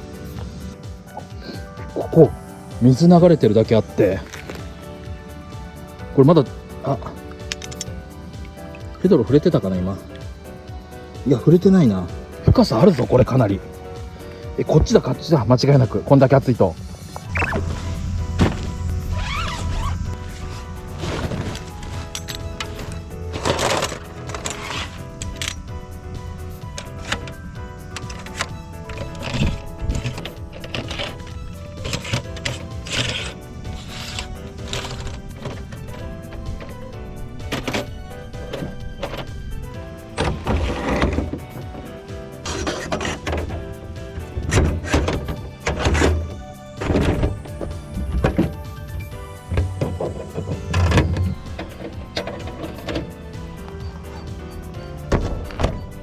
よし、釣り台の準備が完了しました。ちょっとここ雑草的にも本当の稲もいろいろ稲だらけなので、鼻炎というか花粉症の薬を飲みます。稲花粉なんです私。私は稲花粉ではありません。私は稲花粉の症状が出る人間です。これでよし。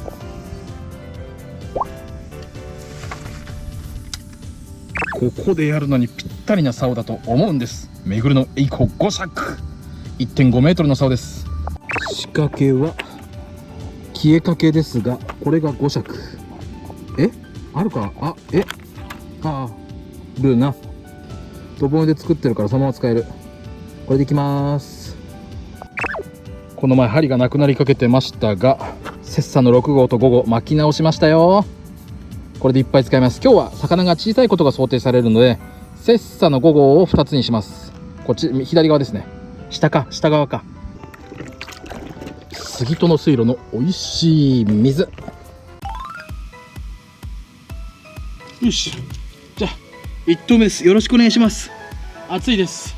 言葉を選んで言うならやばいです。よろしくお願いします。水路は基本的に流れが結構あるので重りベタのドボンにしてしまいますが、ここは珍しく流れが緩やかな水路。久しぶりにバランスの底釣りでやっていきます。釣りをスタートしたのはお昼の1時過ぎでしたが、あまりに暑くて久しぶりにくじけてしまいそうです。朝の涼しい時間や日陰で準備をするのとは天と地ほどの差があります。動かなければパラソルの下でなんとか暑さはやり過ごせるので、こんな時間に釣り始めるもんじゃないです。とりあえず冷えるスプレーにネッククーラーでクールダウンできればどうにかということで、最初の数頭は早めに仕掛けを回収して餌をどんどん投入していきます。思ってたよりも浮きが出るなと思いましたが、これは水深を測るときに棚取り粘土を使っていたからでした。粘土はシルエットが小さいので底がヘドロになっていてズブズブと潜っていきます。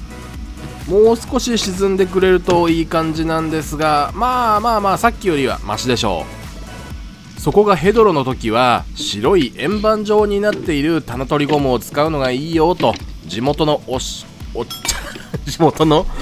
ちゃんに言われてましたが、この時は底がヘドロとは気づいてなかったんですよ。水をグビグビ飲んでいたらスタートから10分経たずして残りが 500ml くらいになっちゃいました。この時期は2リットルの水を持ち歩いていましたが、正直2リットルの水の予備で2リットルの水を持ち歩く必要がありそうです。こうやって水分を摂取すれば痛風が遠のきます。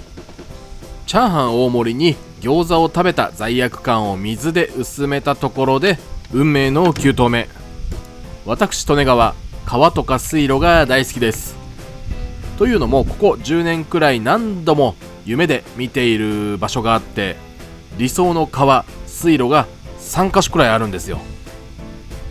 どこも夢の中では家から近いイメージなのかどこなのか、そこは定かではありません。夢ですから。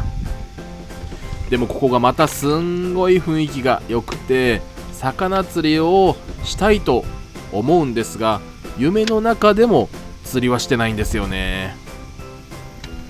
でも3カ所のうち1つは大きなコンクリのトンネル内を横を流れている水路で、あれは魚が釣れなくてもいいから一度釣りがしてみたいですね。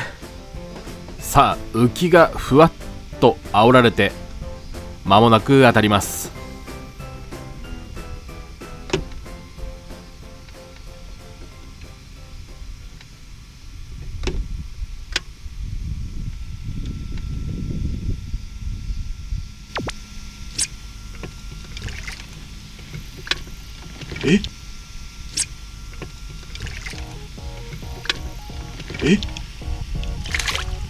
よろせじゃないの？マジ？マジ？マジ？マジ？うわ、マジ食ってる。映ってる？しっかり上顎。カチガチのゴチゴチのヘラブナですがな。さいさかろう。一応桶の水でメジャーを湿らせておきます。30、まあ 35.5 ある。お、ヘラブナさん、水路でヘラブナ出たよ。上の段に返しちゃおう。よいしょ。上の段上出た。おい、行ったよ。マジかよ。これはちょっと前に新幹線の橋の下で竿を出した時の映像です。この時もちょうど20分経った頃に浮きに当たりが出ました。とりあえず船はゲットかななんて思っていたら一発目で本命。ですがその後いい思いはできませんでした。結局水分が尽きて2時間以上が経った17時頃、生命の危機を感じて撤収しました。なので今回も開始から19分釣って撤収とできていたら一番良かったのかもしれません。ずっと足元というか手元を何かが泳いでいて、おそらく口細かモロコだと思うんですが、時々5、6センチの船っ子小一個が混ざってました。その子たちが食べられる針のサイズではないので、後半はそれが引っかかってくることが多くて辛かったです。小舟と戯れる利根川でした。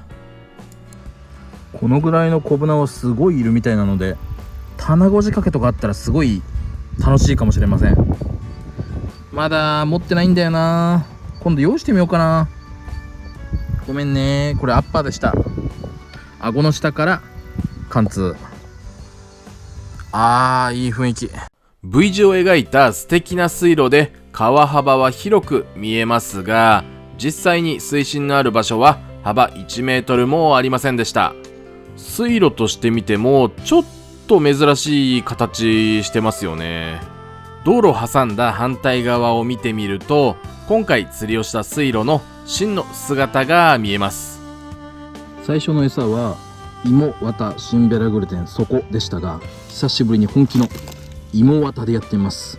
芋綿の持ちすぎる餌をこれで中和するイメージでしたが、これはグルテンばらけ性が強い重いシンベラグルテンなので、芋と綿でもう待ってればいつまでも待つような強烈な餌で待っていきます。久しぶりの芋綿しちゃいますよ。ぐるぐるぐるぐるグルテンぐるぐる芋綿ぐるぐる混ぜます。終わったのでガリガリ君の梨をご褒美として食べます。あとは炭酸水と水に2リットル。すいません、車内が汚くて。炭酸水と水2リットルなんで、これだけがカロリーの元です。ガリガリ君食って今日の締めとします。ありがとうございました。ということで、ここまでご視聴ありがとうございました。評価ボタンポチリと押していってください。チャンネル登録がまだの方はチャンネルを登録してくれると励みになりますので、よろしくお願いします。ではではまた来週、次の動画でお会いしましょ上は東北道。3車線ってこんなこう見ると幅広いんだ。後ろも草、こっちも草。俗世間とは切り離されました。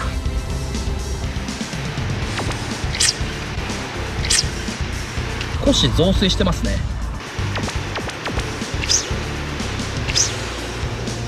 こんにちは、 SBFJ 利根川です。今日は15時ちょい前に友達と話が盛り上がってしまい、釣りへ行っちゃうかと勢いで出発。時間も時間なので東北道で高速移動。最後は両脇から草がせり出しているところへ突っ込んでゴールじゃなかった、スタートです。コンクリートなので足元はしっかりしてます。少なくとも前足は。後ろ足もこれでもそれなりにがっちりするかな。足元から少し見上げると橋脚と生い茂った草が見えます。上は東北道が通ってます。3車線です。3車線ってこんなこう見ると幅広いんだ。あれが対向車線。帰りはあっちで帰りたいところですが、お盆で大渋滞してるので下道で帰ります。過去の映像になりますが、今見えているのが美杉川排水機場で、こちら側が境排水機場です。2021年に釣りをした時は12月だったので、水が引いて草も枯れた状態です。こんな感じで全体的にかなりの量の土が積もってますし、名前もこの時は美杉川だと思っていましたが、美杉川は隣を流れている川で、正しくは小稲沼幹線排水路または小稲沼排水路でした。ということで現代に戻り、さっき竿を出していた場所から数百メートル、百何十メートルか離れた場所になります。一応右上にさっき差し込んだ動画のリンクを貼っておきますが、この時は何も釣れなくて悲しい思いをしただけなので、この動画を見続けていただくのが一番平和かと思います。釣り台を担いで設置、現地でいろいろ試行錯誤しています。最初に置いた時とすげえ釣り台の角度が変わってますね。よし、大体水平。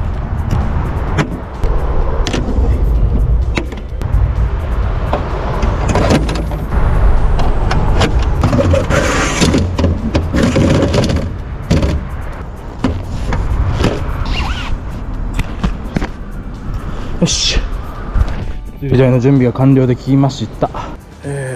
足元がこんな感じでまっすぐで、ちょっとどちらかというとこっち側寄りで狙う感じですね。やっていきましょう。上は東北道、後ろも草、こっちも草、もう囲まれてます。属世間とは切り離されました。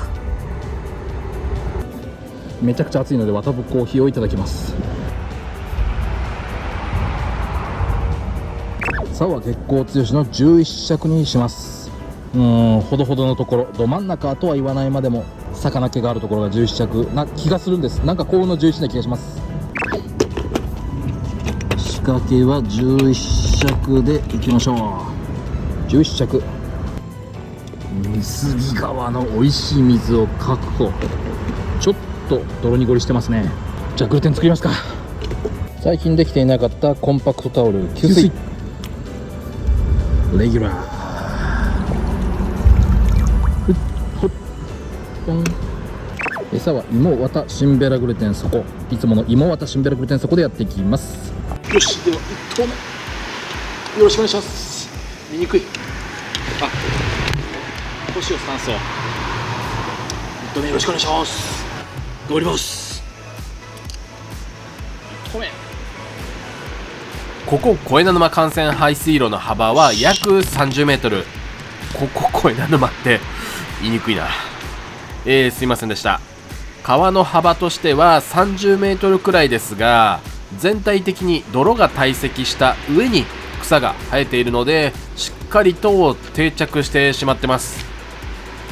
川の幅は3分の1くらいなので、対岸とまではいきませんが、沖にある草を狙うと18尺、約5、6メートルの竿が必要になりそうです。11尺前後で勝負するとなれば、手前側の岸が狙い目か。試しに投げてみると、ほんの少しだけ深いようです。浮きの位置を調整した上で、限界まで右を向きます。ここで謎の物体が浮上します。これ何？カメ？実際はもっと距離が離れているので、現地では正体が分かりませんでした。でもどこからどう見てもカエルです。それなりのサイズなのでウシガエルでしょうか。そこから数頭、早速浮きが動き始めました。開始から20分弱なので嬉しい限りです。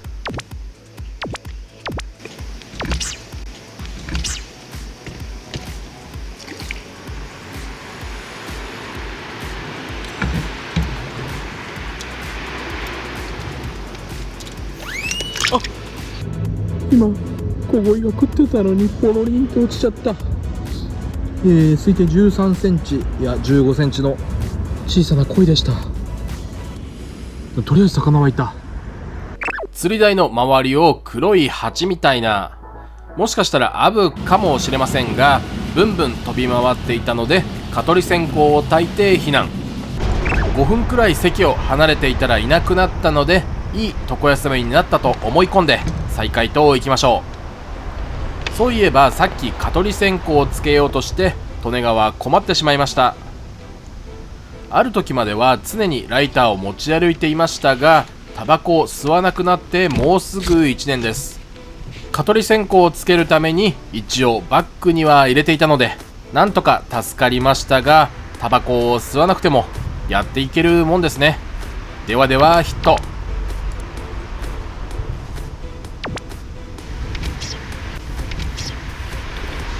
これまたポロリと落ちてしまいました。まあ食ってたかどうかは微妙なので仕方ない。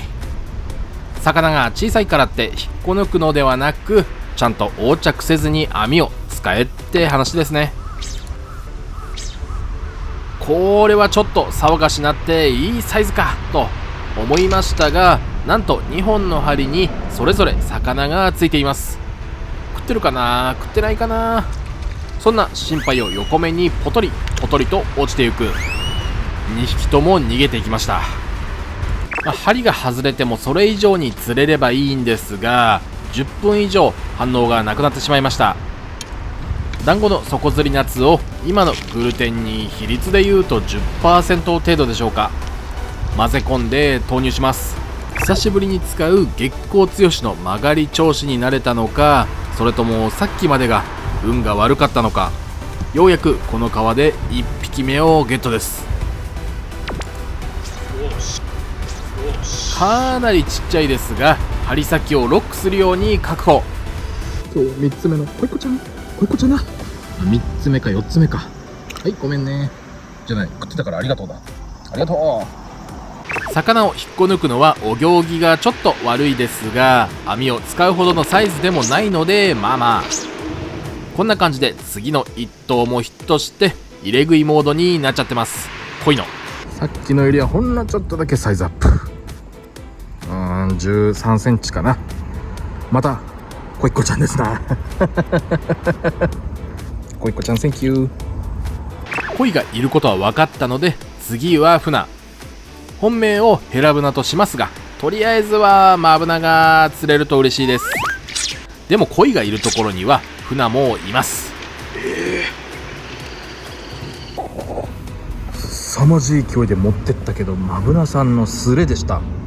ごめんね。すげえ勢いだったな。船いましたね。いましたが食ってませんでした。普通に食ってたらあそこまで。いやでもおもりベタのドボンなのでありえるか。船がいることは分かったのでそのうち食ってくれるに違いありません。団子の底釣りナツを信じます。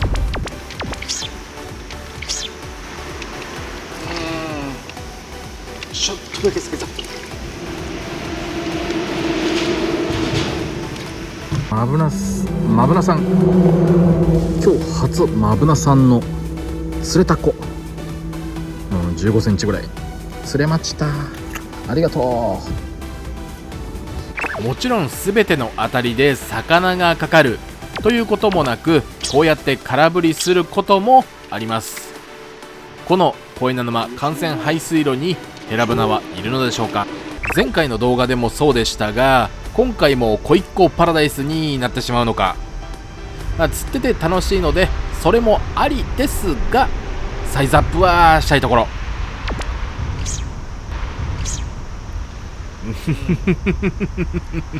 笑っちゃうくらいサイズアップしません。こいこちゃんですが、サイズが戻ってしまいましたね。ちびちゃんですね。しかもよく見たら食ってない。外掛かりだ。ごめん。恋っ子とはいえ食ってないとは侮れません。そういえばこの前恐怖の体験をしました。釣り場に持って行ったバッグを部屋に持ち込んで仕掛けの準備をしていたら、しがみついている小さな虫に気づきました。もしかしたらマダニかもしれない。それを部屋でポロリと落としてしまい顔面蒼白。どっかに潜り込んでいって大焦りしているところで目が覚めました。そう、夢でした。でもあれは怖かった。やっと網を使いたくなるような程よいサイズの魚が来てくれました。マブナさんと小一個さんが針にかかってきましたが食っていませんでした。少なくともこの上のでかい方のマブナさんは食っていませんでした。ちっちゃいのはこのサイズなんで多分擦れてたと思います。残念。いやー残念。ごめんねごめんね。あとちょっと。もう時刻は18時。最近は日没が早くなってきたので19時に釣りを終了するのはきつくなってしまいました。あまり悠長なことは言えない状況です。かかってっかなこれトンと入ったけど、やっぱりトンと入っただけあって食ってました。このサイズでもトンと入れば食ってるんですね。センキュー。今日の午後は雨の予報だったので雨でも釣りができるこの場所を選んだんですが、結局今日に限ってずっと曇ってます。これだったら逆に日中は釣りが辛いような、太陽が本気を出してしまうような場所に行って涼しく釣りができたんじゃないかと思ってしまいました。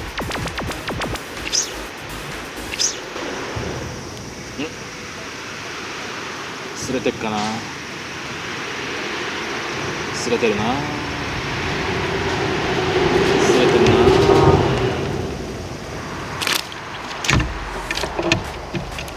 擦れてたんですが、これはヘラブナじゃないでしょうか。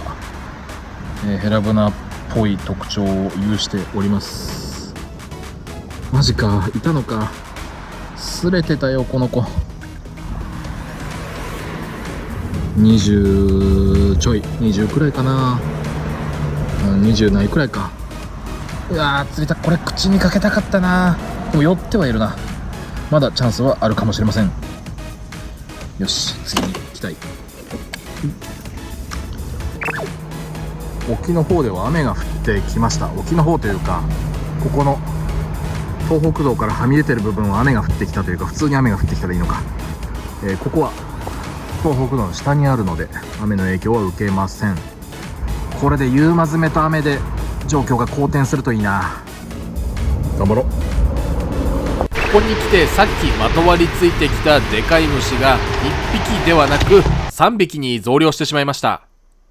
もしかしたらこの近くに巣があって呼び起こしてしまったのかも。ということで一時戦線離脱をします。浮きの出具合が変わってなんでだろうと思ったら少し増水してますね。最初の状態がこれだったのでめちゃくちゃ水位が増えてます。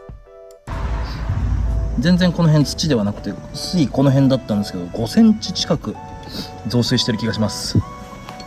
最近は線状降水帯やゲリラ豪雨が多く雨がしとしと降り続けることってなかなかなくなりましたよね。水位が下がっていると魚が食うかあまり期待は持てませんが、水が上がってる時はいいんですよ。物事に絶対 100% はないというのが利根川の心情でございますが、下がっているよりも上がっている方が基本的には食います。謎の虫がいたとはいえ10分くらい席を離れて床休めをした状態なので食ってほしい、食ってくれ。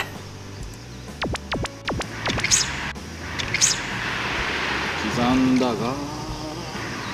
どうだ食ってるか。マブナさんが、ちっちゃいマブナさんが食ってました。よし、ありがとう。正直この時点で18時40分45分頃なので今日は曇りだし片付けを始めなきゃなと思っていたんですが、やっぱり釣りたい。粘ったからって釣れるわけじゃないってのも分かっちゃいますが、浮きに反応はあるので淡い期待があります。よし、重い、ある程度重い。え、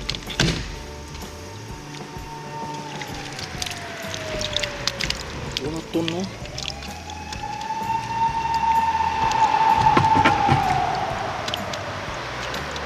でっかい下のマブナが食ってました。上はヘラの稚魚かな。ヘラの稚魚と言われればヘラの稚魚な気がするし、マブの稚魚と言われればマブの稚魚な気がする。わからんですね。でもとりあえず下だけ食ってました。つまりありがとうごめんねってことですね。雨は止んでしまった。あ、ピントがあった。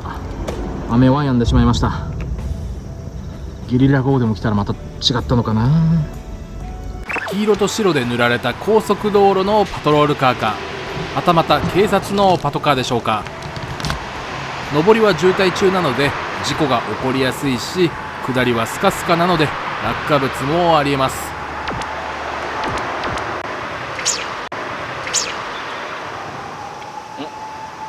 これも2個かかってるかな。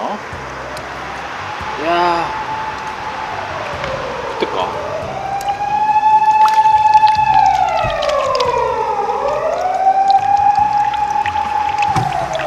ちいちゃいマブナさんが食ってました。そうね、マブナさんね。ちっちゃいマブナさん。はい、ありがとう。結局真っ暗になる目前の19時ぴったりまでやっちゃいました。片付けるとき暗くなるんだから学習すればいいのに学習しません。おしまい。最後は食いませんでした。暗くなるとダメみたい。真っ暗な中上に運んでからライトをつけて片付け、そして撤収。この日の夜久しぶりに回転寿司へ行きましたが、それよりも今ですね、動画の編集も終わろうか、最後の確認をして最後のナレーションを入れようかというタイミングでテロップと吹き替えた声が全部きれいさっぱりと消えまして、復旧めちゃくちゃ大変だった。終わった復旧。そんなこんなでこれは田辺家でいただいたお肉、うまかったです。あと利根川痛風じゃないかもしれません。ということでここまでご視聴いただきありがとうございました。ここまで見ちゃったならもう評価ボタン押しましょう。ナレーションの復旧とかテロップの復旧頑張ったので、今まで評価ボタン押したことない人は押してってください。無料ですから。なんか今日は変なテンションで最後申し訳ありませんが、また来週もよろしくお願いします。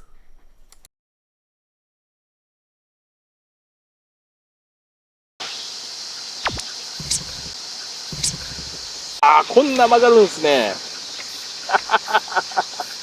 これが何かは言いませんが、単語としては言いませんが、これはお魚、さっきのマブナさんの。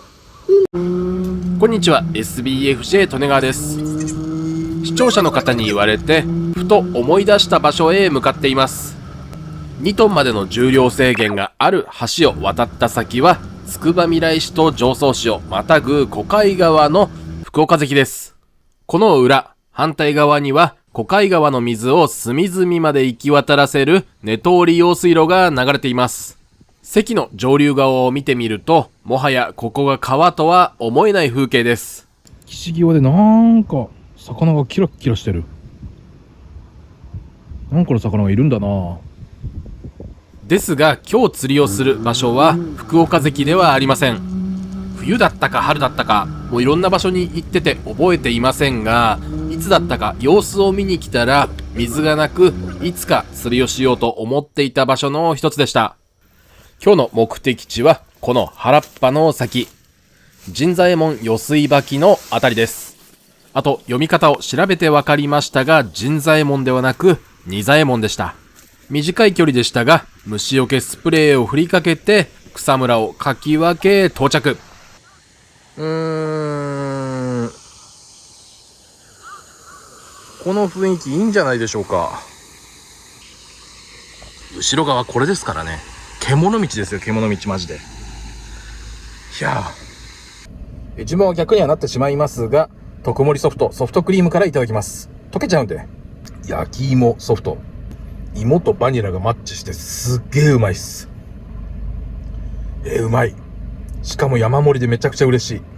外があまりにも暑いので車の中で飯も食っちゃいます。タルタルソースをたっぷりかけていただきます。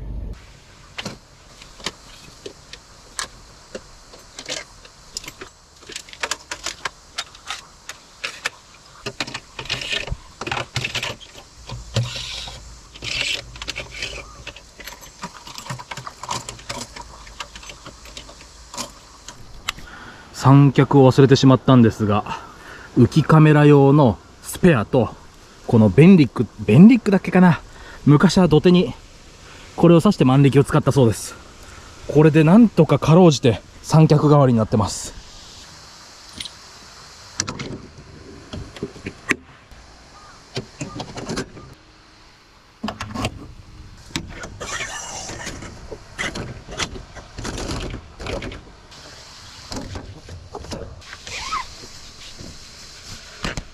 汗を大量にかきましたが、釣り台の準備が完了しました。パチパチパチパチパチ。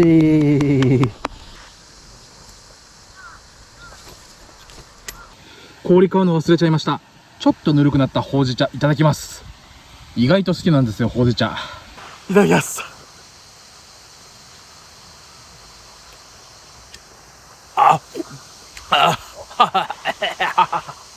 うめえ。左側見ても草むら、ビデオカメラ。右を見たら水門。さーっていう音がずっと聞こえてます。正面を見れば草むら。竹やぶ？草むらかな。ここも埋まってるようです。じゃあ、正面のこの辺りを狙っていくので、ちょっと長さを10、15、18出してみます。長すぎたらちょっと縮みますかね。まだ竿掛けの準備もままならないまま、暁の18尺を出してみましたが、ちょっと行き過ぎてる感じがするので、15、6にしてみます。そうそう、花粉症の薬パブロンを2錠飲んでおきます。小海川の美味しい水を確保。結構澄んでますね。コンパクトタオルを給水。餌はいつもの芋、綿、シンベラグルテン、そこですが、まあいつも通りのスタートですね。状況次第で変えていきます。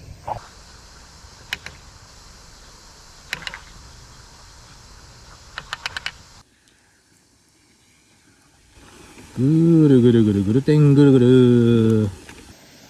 ちなみに沖はかなり浅くなっているので、水深はおそらくですが80センチくらいだと思います。一応重りベタのドボンでやっていきます。よし、それでは16尺小海川で1投目よろしくお願いします。頑張ります。いや、気楽に行きます、今日は。ほい。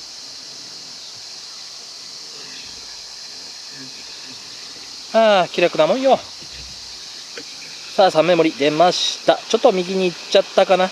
でも悪くないところ行ったので、変更グラスをかけて浮きをしっかりと眺めましょう。最初のうちは早めに餌を回収というか、早めのうちに仕掛けを回収して餌をポンポンポンポン打っていきます。さあどうでしょうか。20分くらい餌を投入し続けていると、早速反応がありました。反応が遅れてしまい空振りしたらこっちのもんで、時間の問題だろうなんて思っていたらこんな感じです。旬だった。あれは旬だった。2度あることは3度ある。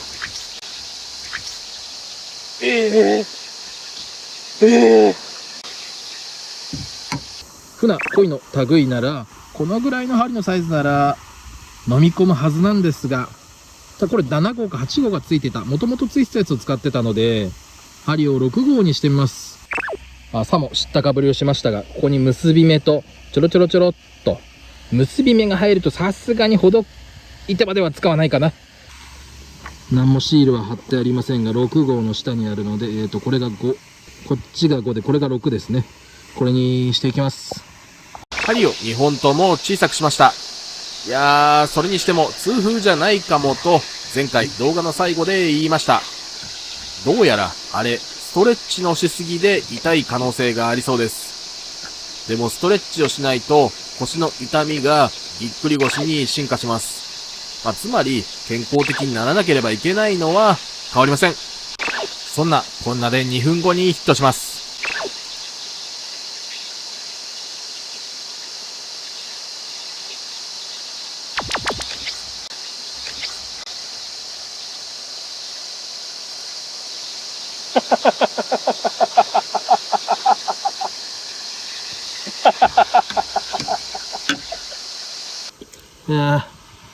12センチほどの小一個ちゃんですね。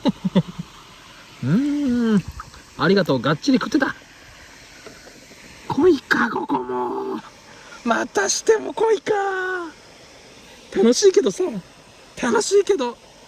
船来て、船、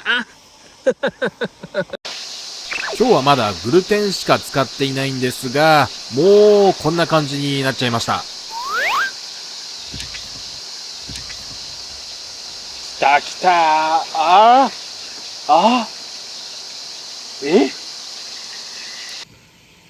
どちらもスレなのですが、これは船っ子かな。よかった。まあ水に行ってくれた。休憩も兼ねてとりあえず竿を短くしてみます。よし、さっきの16尺の半分の長さの風切り8尺にしてみます。本当はこの手前の影を狙いたいんですが、でも斜め打ち、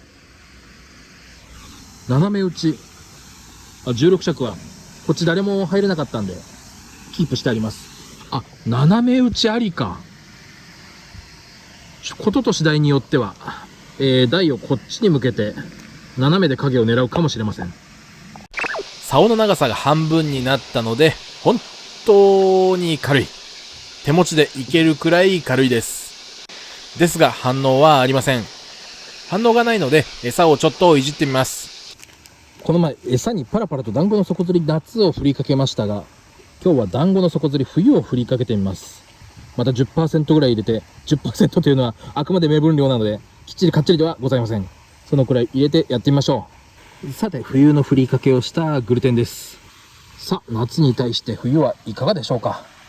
18尺じゃない、16尺でもない、8尺がほとんど反応がないので、16尺にちょっと戻して、また沖の岸を狙います。今日もあれこれしていますが実を結ぶのでしょうか。16尺、早速反応がありました。来た。いいサイズではないか。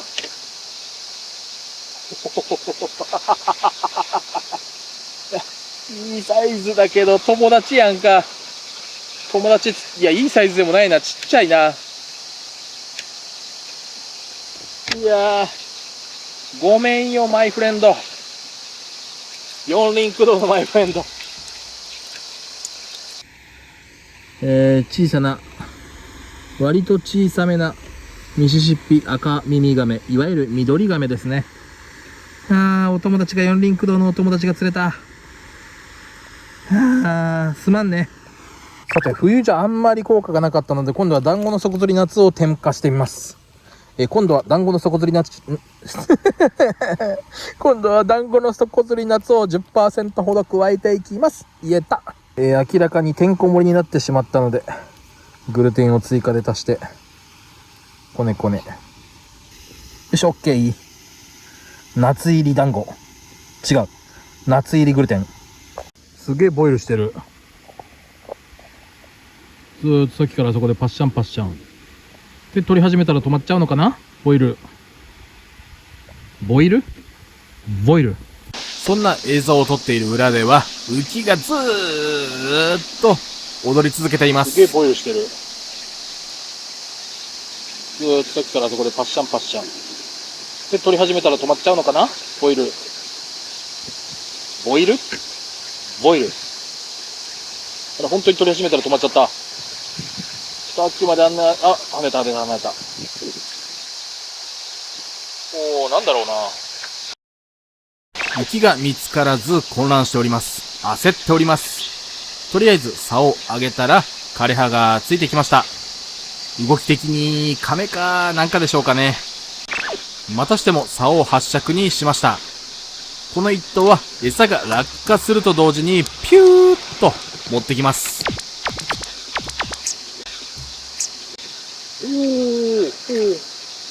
何よ、魚でしょう今の。い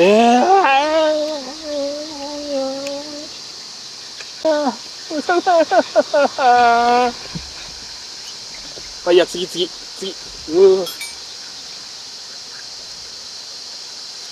今回も流れがあって重りベタのドボンという釣り方をしていますが、先に重りが着底してそれに餌が追従します。着底前から同時くらいのタイミングで浮きがピクリピクリと動いていました。なんだかこれは、魚ではないような。まあでもさっきのは魚でしょうし、魚もいないわけじゃないはずなので、気長に待とうかなと思っていたら、浮きが動いてしまいました。そりゃ合わせます。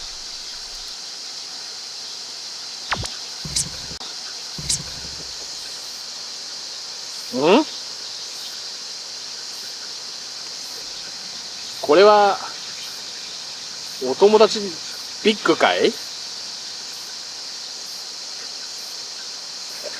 おい、主だや。こんな曲がるんすね。いや、でかいお友達。さっきのとはわけが違う。さっきのとはわけの違うモンスター級の。泳ぐのうめえな。泳ぐのうめえな。食うのもうめえってか。餌もうめえってか。酔った。やっと酔った。でっか。四輪駆動。夕方、草で完全な影になっていることに気づいたので、パラソルを収納しつつ車に置いてきます。こうやって釣り竿を上から見るとマジで隠れ家ですね。こういう雰囲気好きなんですよね。あとは釣れれば。船釣りたいな、船。平船までは行けなくても、船をください。紙パックのほうじ茶はなくなってしまったので、車から2リットルのお水を持ってきて、ごくごく、うまい。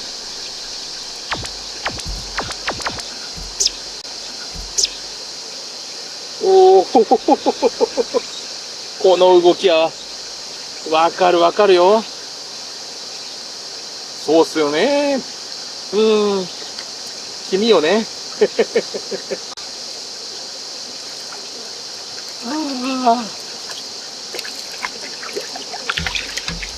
やっぱり君か。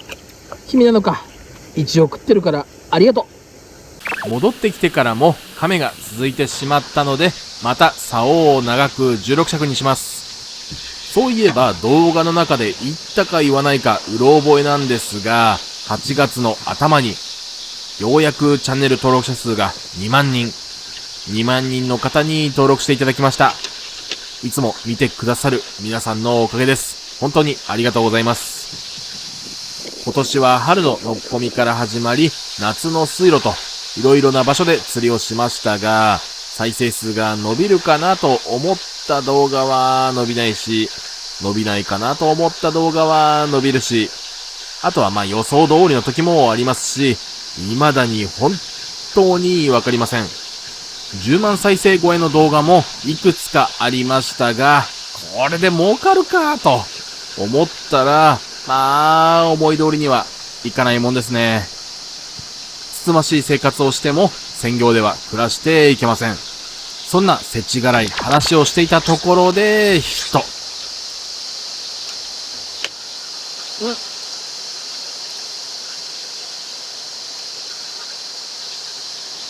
君もまた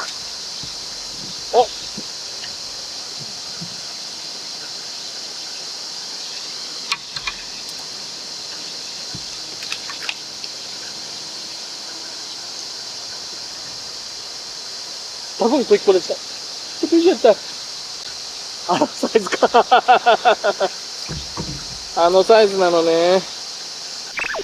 そういえば私、とても罪深いことをしているので、ここに懺悔します。今、首に巻いているタオルは、マキタのものなんですが、ドリル、インパクト、掃除機、持っているコードレスの工具は大多数が日立、廃校機です。お許しください。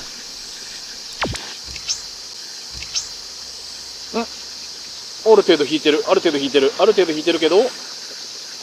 けど、網使おう。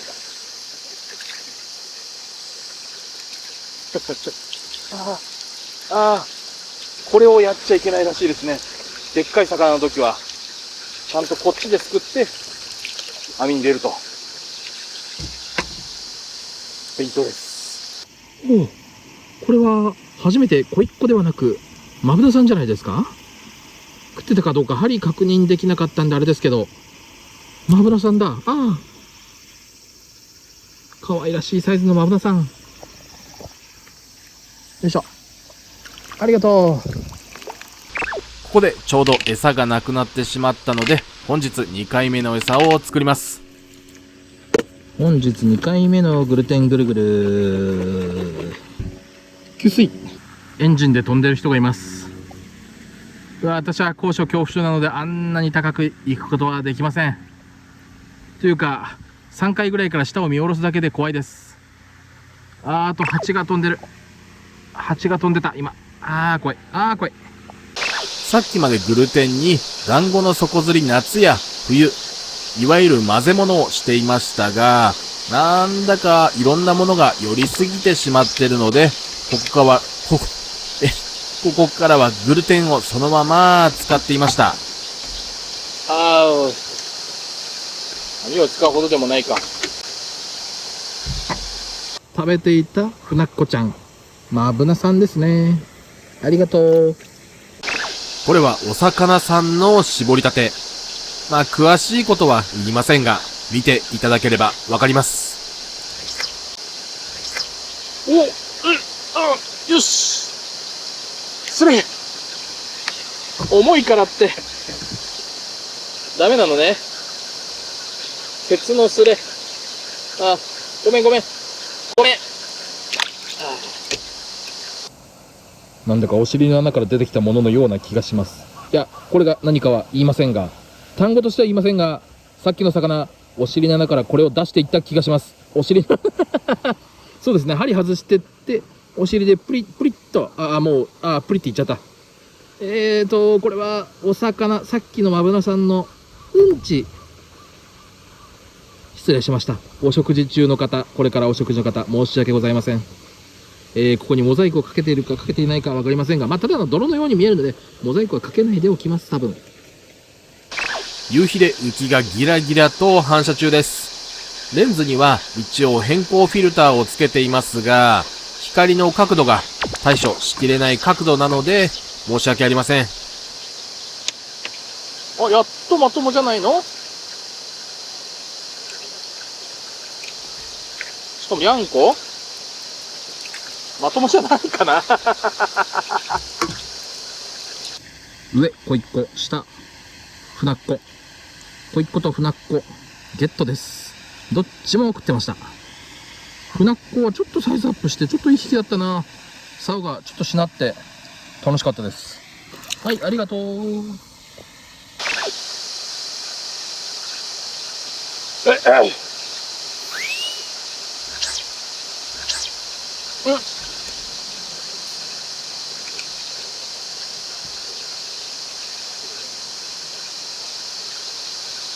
この泳ぎ方はですね、カメマイスター、いや、お友達です。はい。泳ぎ方でわかります。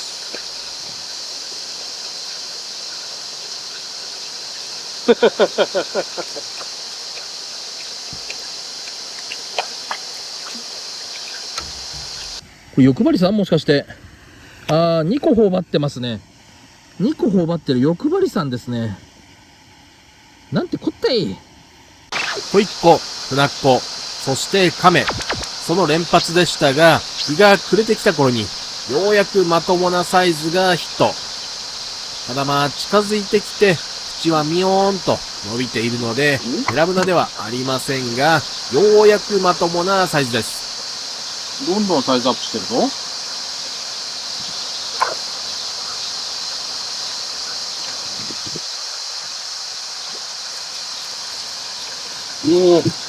まともなサイズのマブラさん。マブラさん、きっちり30あります。マブラさん、30、センキュー。サイズアップ測った。あとヘラブナ釣れたらいいな。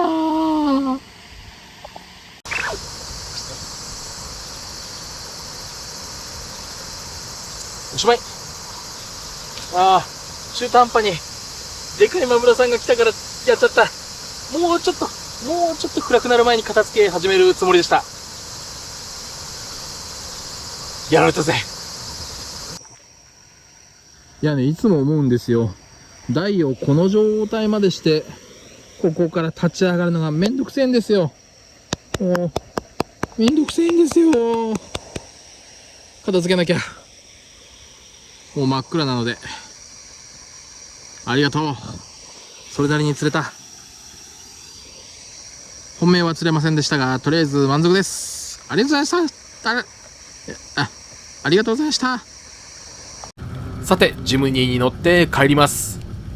ずっとマニュアルが面倒になったと思っていましたが、ギアを入れる時のフィーリングが良ければ運転楽しいのかもと今気づいてしまいました。さて、すげえ揺れた。帰ります。この日の夜はどうしても久しぶりにスシローの甘エビ軍艦を食べたくて、その店舗のメニューにあることを確認してから行きました。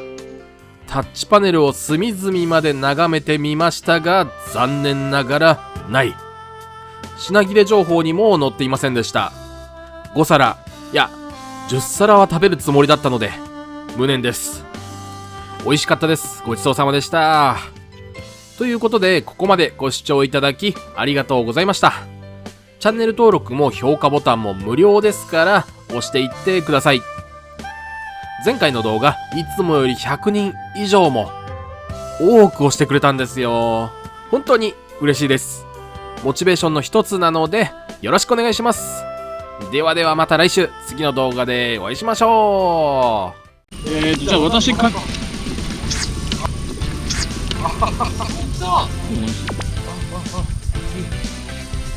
れだけでした。魚だ。くっせ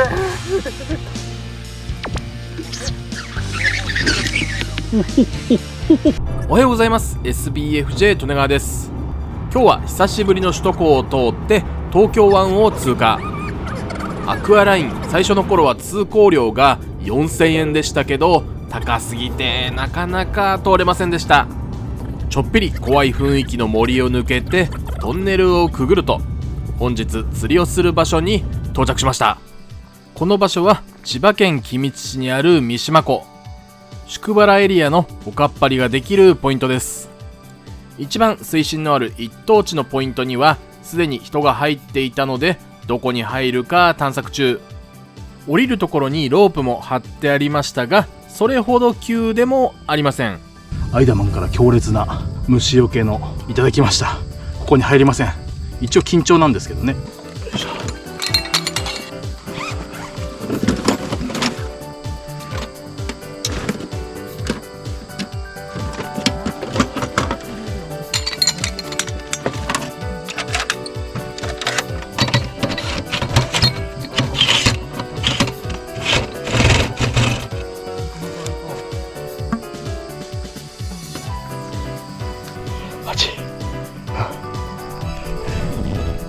とりあえず台が置けたので、残りの準備ですね。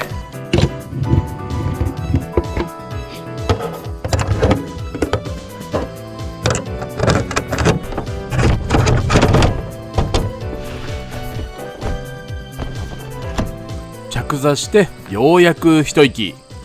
万力を装着して今日使う仕掛けを取り出します。18、竿暁の18着、そこそこ沖まで。餌は芋グル、綿グル。そこにいつもとは違う、そこではない方のシンベラグルテンです。いつもと違ってレギュラーサイズだから先に開けてしまいました。コンパクトタオルを吸水。こういうゴミは絶対に持ち帰りましょう。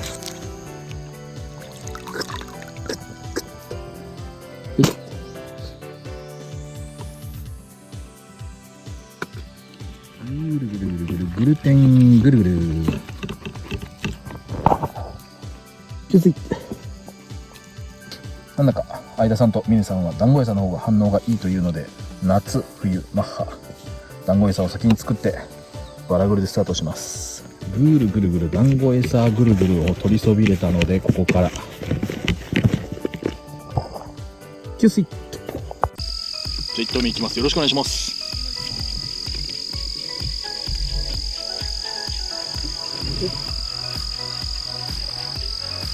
さあ不思議なポーズから始まりました1投目。橋の近くはもっと深くなりますが、この辺りでも水深が2メートルくらい、いわゆる2本あるので深さはなかなかあります。しかも対岸の岩肌を見ると満水状態はもっと水があるはずです。さすが千葉県。これは釣りを開始してから6分後、4投目の映像です。ここから右の上流側へ行くと豊房湖がありますが、流れはほとんどないのでドボンではなくバランスの底釣りでスタートしました。そして浮きがなんとなくですが魚がいるような雰囲気で入っていきます。もしかすると釣れてしまうのか。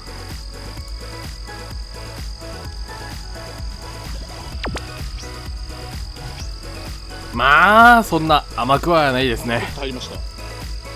少ししてからキュキュッと竿鳴りが聞こえてきたので右側を向くと、今回も運転してくれた峰さんが竿を両手で支えてました。いいですね。さらに20分くらいが経って腹ペコの限界です。生ハムとチーズにバジルという好物の組み合わせ。給食で飲んだ懐かしの綿ぶくコーヒー、そして極貧時代を思い出す天タレまぶし、仕上げに半熟煮卵2つを合成にいただきました。峰さんのヒットから30分も経たないうちに間湾もヘラ V19.5 尺でヒット。これまた綺麗な魚でした。雨がそこそこ降ってきた。雲の色がちょっと怪しいかな。すぐに止むとは思うのでパラソルは差しませんが、これが恵みの雨になるといいな。釣りたい。峰さんがまた釣ってる。利根川はというと全く釣れません。両団子にしたり両グルにしたり、もちろんバラグル、グルバラ、矢はボソ、いろいろやりましたが釣れない。こんな感じで時々空振りがあるだけです。実はいつも忍び込ませているオカメセット、この容器の中に価格が入っています。間晩オカメで毎頭渡ると言ってるので、オカメでどうにか釣ってこの動画を1本としたいと思います。さあ久しぶりにオカメをつけてスタートしています。でもオカメは時々やってるんですが、これまた苦手なんですよ。提灯ならまだしも15尺の竿で浅くメーターくらい、しかも右にじりじり流れているのでうまくオカメで釣る自信はありませんが、やってみます。釣れるのかな。この一投はオカメを開始してから1時間ちょい、浮きが流されてカメラの画角から外れ、カメラをぐいっと修正してすぐに今日初めて食ってくれた一投です。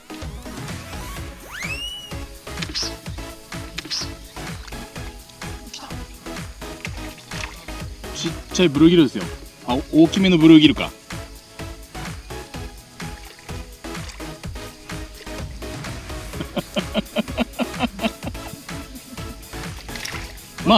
さっきはアッパーでしたけど、これは食ってますからね、ブルーギル。ブルーギルのアッパー。網使うか、ブルーギルに。ネットインだ。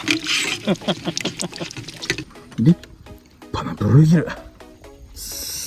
網は使えたけど本命はブルーギルが釣れてからもしばらくオカメをやっていましたが、浮きが流されるしもうよくわからん。利根川の慣れ親しんだいつものバランスの底釣りに戻しました。15尺の両グル底釣り。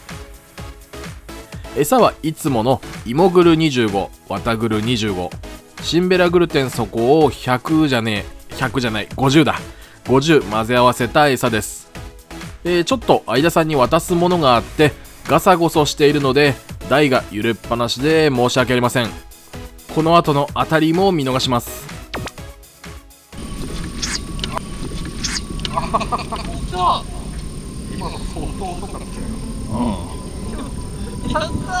あ、カメだ。カメだ。さっきからずっと泳いでるやつですね。仕留めましたよ。このお友達、今まで釣ったカメの中で一番大きいかもしれません。いやー、引く。だけど、場所的に本命ついたいです。私が網を取り出した途端、命の危険を感じたのか、お友達が大暴れ。なんとかネットイン。登ろうとするな、カメを。でっけ大迫力。怖え。そうそう、午前中の底釣りで釣れなかった理由ですが、利根川なりにいろいろ考えて結論が出ました。何年か前、いろんな方から釣り方のアドバイスをいただいたんですが、当時利根川は混乱していました。釣っている人の釣り方を部分的に真似をしてもダメだと、その時肝に銘じたはずなんですが、それを忘れていました。使っている浮きのサイズはもちろん、浮力や形も違うし、ハリスの長さ、針の重さで餌の落下速度が変わってきます。そこへ餌のあれこれが絡んでくるので、へっぽこ釣り師利根川、もう大混乱。手短に話すと、浮きの浮力に対して軽めのばらけるグルテン、小さい針、段差が9センチ。これが悪い方向に動いて、スタートした時の数頭を除いて両方の餌が着底していなかったと思われます。これがいつもの餌なら気づいたんですが、いろんな試みを同時にしてしまったのが運の尽きと、ここで現場の会話に戻ります。別にこっちそうでもないですよ。当たりました？消し込んだよ。マジですか？当たり返さないかな。持ってねーって感じだった。持ってねえですか。いただきの当たりだよ。いただきでした。ほらほら。あ、魚だ。魚だ。手前ぐらいから使えるよこれ。当たり返したら。いや、そうですね。相田さんが後ろで見ながら、今のっつって。いただきの当たりだったよってところから。山田も喜んでるよ。いや、もう亀じゃなくてヘラブナで負けたなっつって。いやー、気持ちいいなー。気持ちいいなー。楽しんでますよ。だってもう8時間11分51秒餌打ってんすから。やっと1個目ですよ。遅れること多分7時間半ぐらいですよね。2人とも結構早く釣れましたもんね。でもやっぱ太鼓いいですね。太鼓ありますね。綺麗な部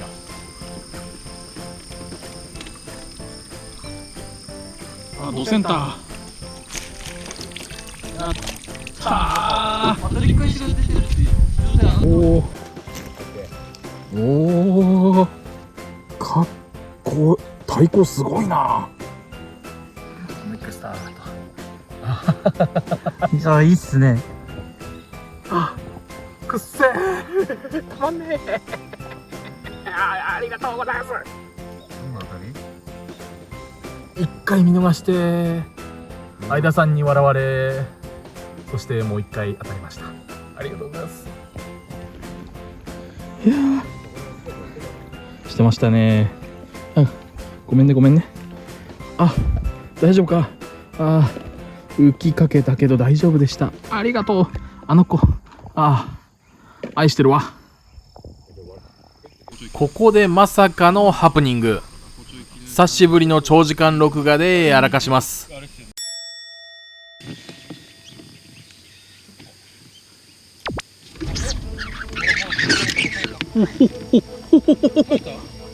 耐えた。今でもギリギリまで行きましたよね。うん。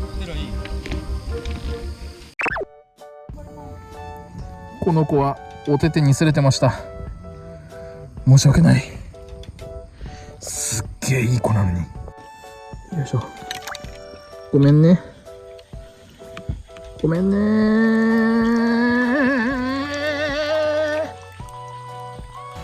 横からの動画が撮れていなかったのでイメージになりますが、こんな感じの野ざれ具合。3年前同じ千葉県君津市の小櫃川での出来事です。今回は止めました。でも残念ながらスレ。今2万ミリアンペア書いてあるかな。2万ミリアンペアのバッテリーが切れたので電池を交換しました。乗されてる瞬間が多分撮れてない。あっちのカメラ、あそこにぶら下げてあるんです。ちょっと見えにくいですけどね、ケーブルでつなげて、で赤が点滅してるので録画中です。ちょこちょこ確認してたんだけどな。いやー、食ってなかったとはいえ15尺の月光やわらが面白いしなり方をしていたので映像に残したかったです。惜しい。熱暴走シーズンが終わったとはいえちょこちょこ GoPro を確認していたんですが、現地じゃそもそも1匹目も撮れているか心配になっていました。実際は録画が止まってから2分後ぐらいに乗されかけヒット。僅差でバッテリーにやられましたね。一方釣りはというと夕間詰めに突入です。落ち込みは今回出ねえんかいって感じですけど。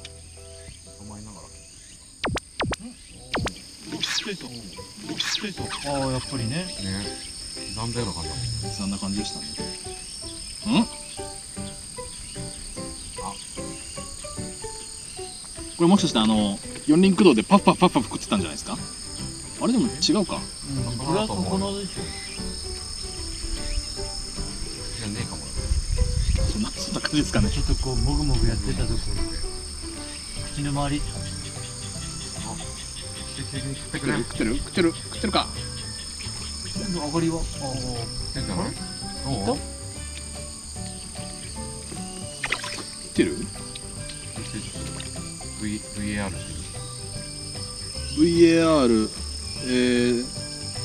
食ってますね。銀？そうですね。下唇に内から外に。上からかけてきたの。も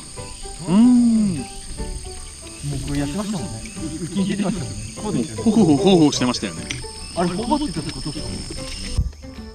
口の下唇に内側から外にかかってたので食ってました。相田さん曰く追って食ったんですよね。追って食った雰囲気のあたり。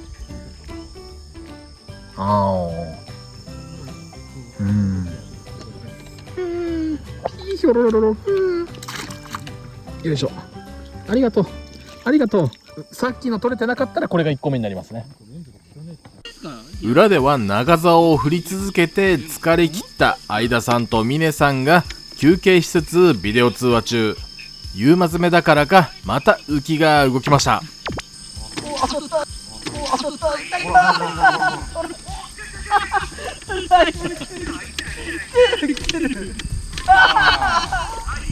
確かに変だったんで。けどいい感じだよ。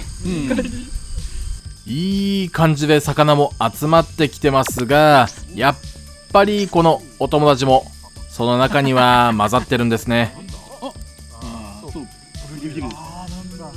ブルブルブルブルブルブルブルーギルが釣れました。そういえばこの場所、夕方頃に腕を見たら黒くて小さい虫が止まっていて、朝虫除けスプレーをしたっきりだったのに気づき、夕方は多めに振っておきました。利根川気づいていないだけかもしれませんが、今のところ虫除けスプレー程度プラスアルファの対策でも幸運なことにダニ、ブヨ、ヒルにはやられていません。でもいつかはやられると思うので万全の対策はしつつも心の準備だけしておきます。そして今日は幸いなことに後からなんとか釣れていますが、ちゃんと釣るまで利根川追い込まれていました。釣れなくてもそれが真実ではあるものの、今年の春先から夏、そして秋に至るまで浮きに反応がなかったり何かしら釣れたりしなければボツにしてクオリティ重視の動画でやってみましたが、まさかここでこきかけるとは。釣れなかった時は同じ場所へ日を改めて通ったり別の場所で動画を撮影したり、それが家の近くだったらいいんですが、千葉県君津市までもう1回2回とリベンジで来るには距離はさておき金銭的にちょっときつかった。船系小池いや本命が連れてくれたので一安心しました。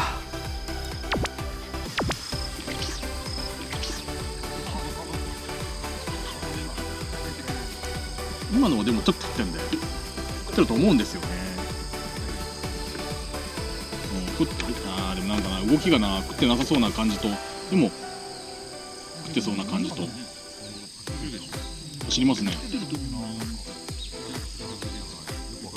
やっとそれ味わいました。朝まずに対して知ってますよね。8時間遅れ、もう多分9時間遅れぐらいになってますけどわかります。どうだこれ。どうだ。食ってるか。食ってそうだな。うん。食ってる食ってる食ってる。やった食ってる食ってる。このサイズでこの引きはやっぱすごいですね。超頑張りやすね。なんか止まってないよかった。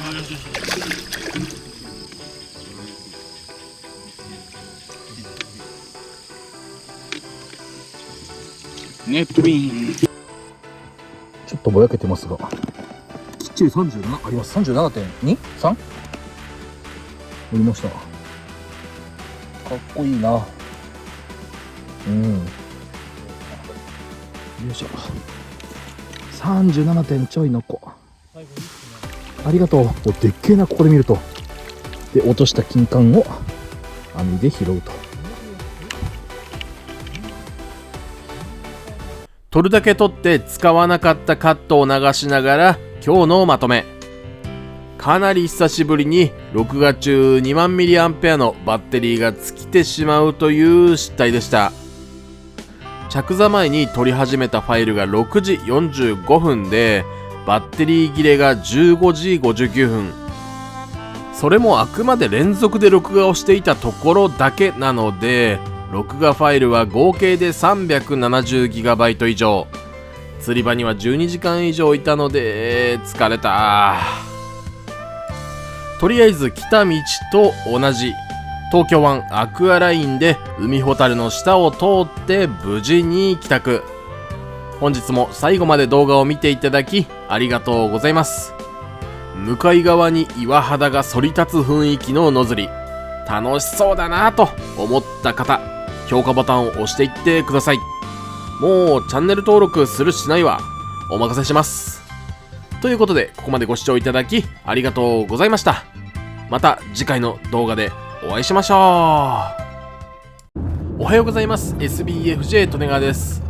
今日は埼玉県熊谷市の別府沼落とし江袋ため井で釣りをしていきます。過去に見覚えのある方は鋭いですね。去年の冬と春先に釣りをしてまともに釣れなかったあの場所です。私はその辺を狙います。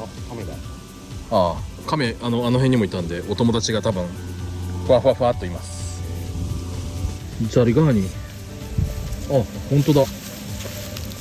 ザリガニでかくねえすかこれ。爪でかくねえすか。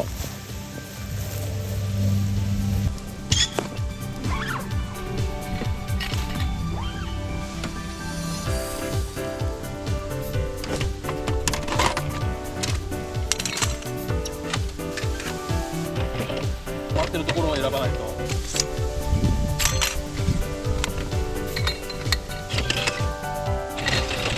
この場所は足場がふわふわしているので、でかい足を使ってさらにでかい体を使ってあらかじめ沈ませておきます。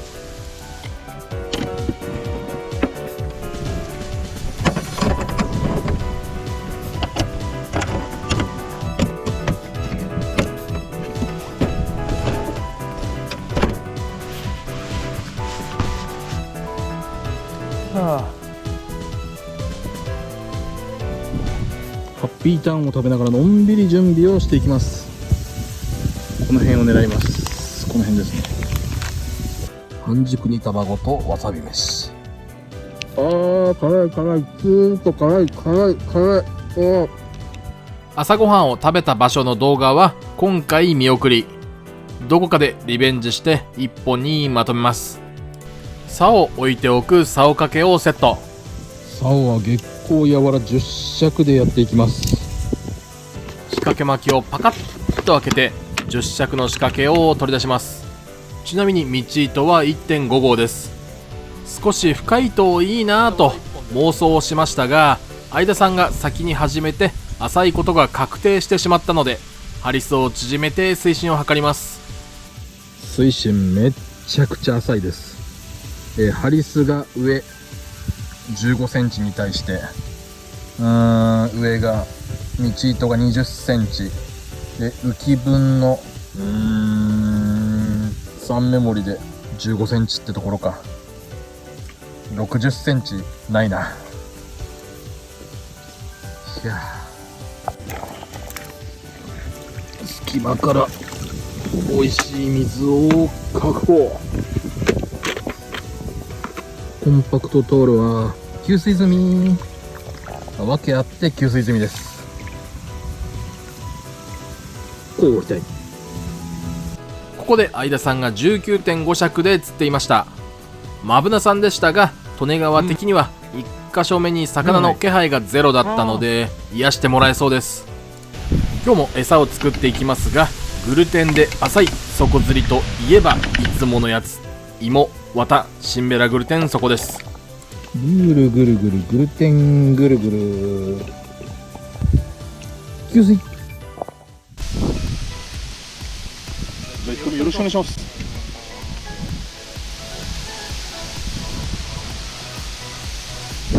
すげえ右に流れた。正面からの日差しも結構強いですが、この時刻の風の強さ、風速で約5メートル。釣りはちょっとやりにくいですが、無風のドピー感よりはマシかもしれません。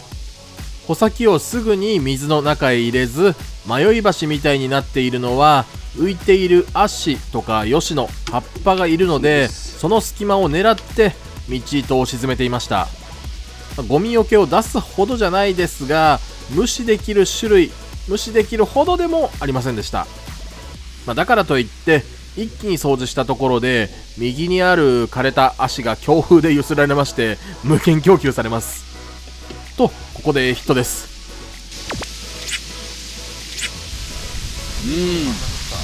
なんか来ました。小一個かな。小一個だ。やったー、小1個ゲット。推定17センチ、18センチ。小1個ちゃん。よいしょ。はい、ありがとう。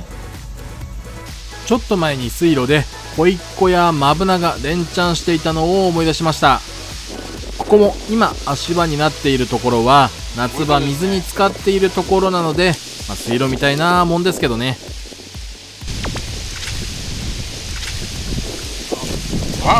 もう一個。大丈夫ですよ。こちらは小1個ちゃん。はい、ありがとう。アイダマンは小ぶりなヘラブナをゲット。さてさて、そこから間髪入れず、この一頭は浮きが動くもののぬめーっとした動きで入っていきます。これは残念ながら空振りでしたが、ここで問題です。この次の一頭で釣るものは何でしょうか。 A ザリガニ、 B カメ、 C タニシ。心の中に思い浮かべてください。それでは正解をどうぞ。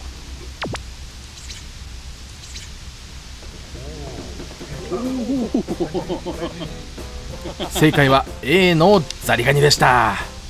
真っ赤ちん。こいつすげえ腕曲がってんな。曲がりそうで怖え。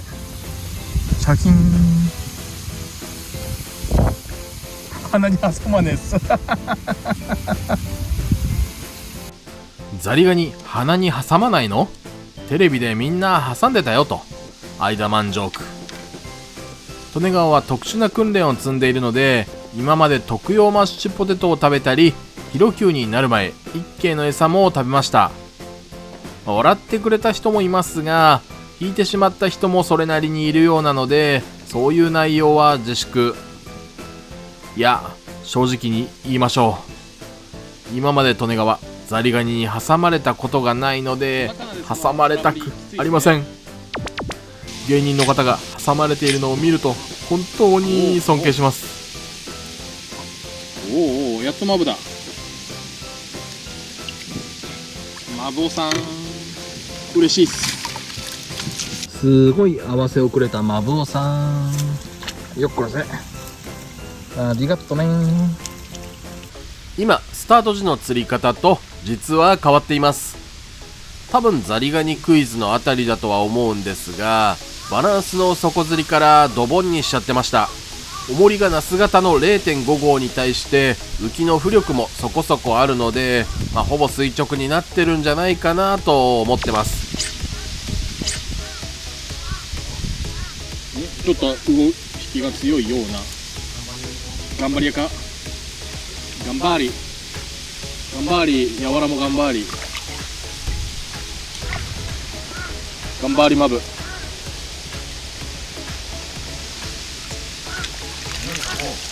匂い嗅ぎますか。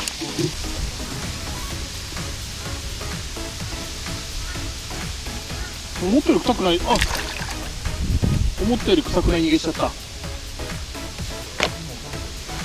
2本食ってるかもしれないですね。この右後ろというかほぼ後ろ、エブクロタメイのタメイというだけあって、田んぼのシーズンにはだだっ広いため池みたいになっています。それがこの時期水を落としてしまい、大半が干上がって陸地になるので、ここに魚が溜まっているようです。さあさあ、また人。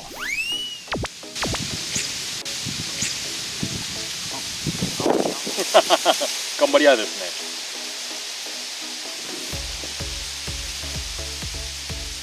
頑張り屋さん、頑張り屋の子一個さん、頑張り屋の子一個さん、ありがとう。緑色のやつですか。そうですそうです。あれ多分甘漬け釣るやつですね。おお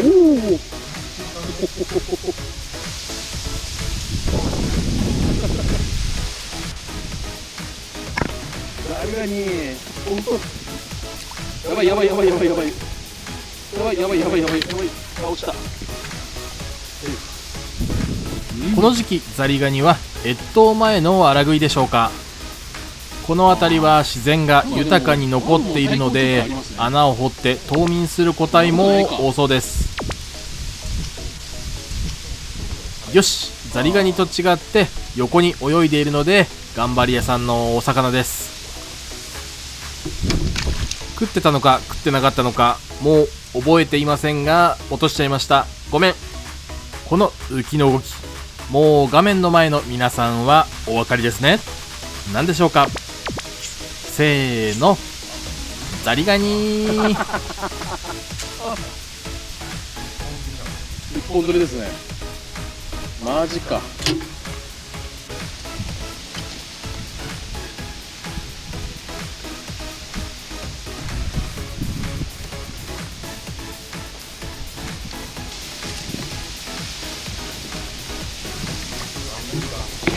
ザリガニ団地、ザリ団地、ザリザリ団地、ザリ団地。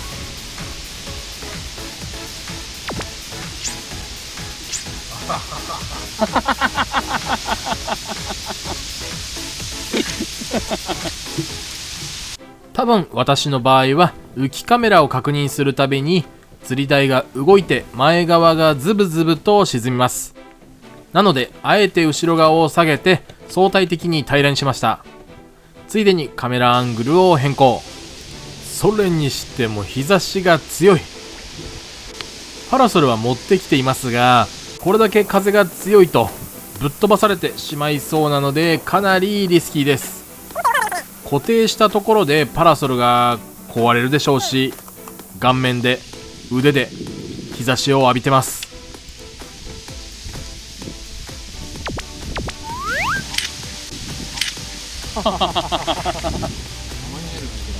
マーニエル、マーニエルボディ出ましたね。あれこれ背びれか。あ、食ってるか。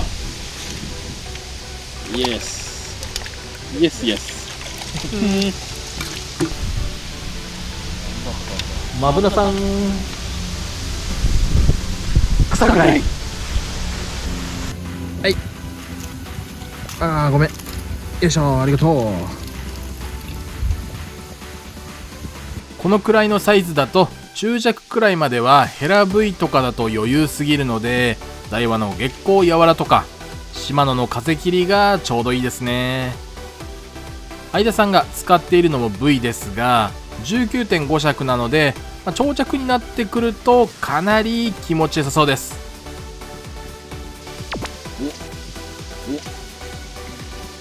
食い時こいっこだ。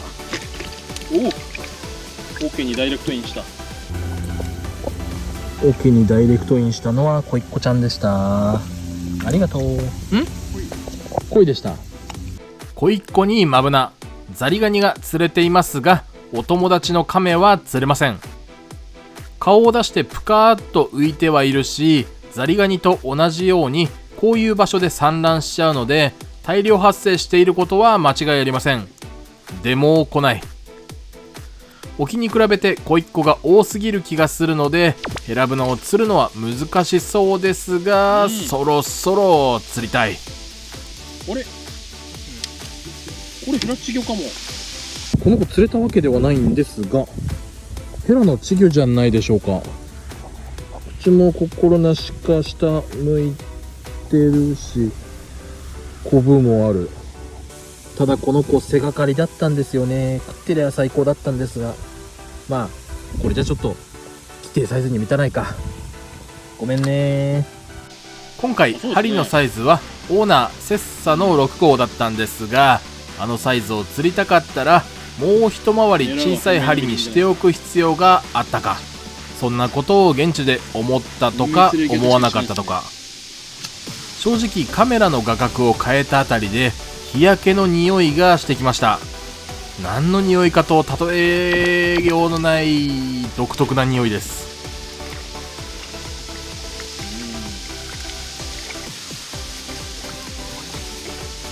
終わったね。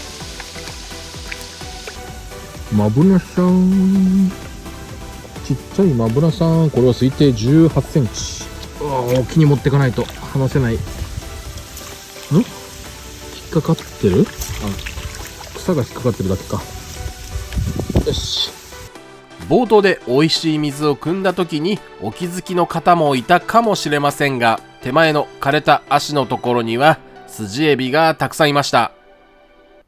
いろんなところで見るエビですが、大小混在で見るのは初めてでした。ちなみにスジエビは肉食性が強いとのことで、水槽に入れても沼エビみたいに苔は食べちゃくれません。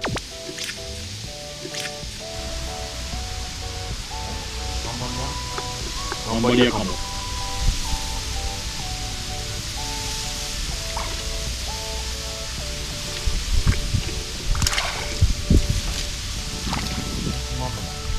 元気マブ。ち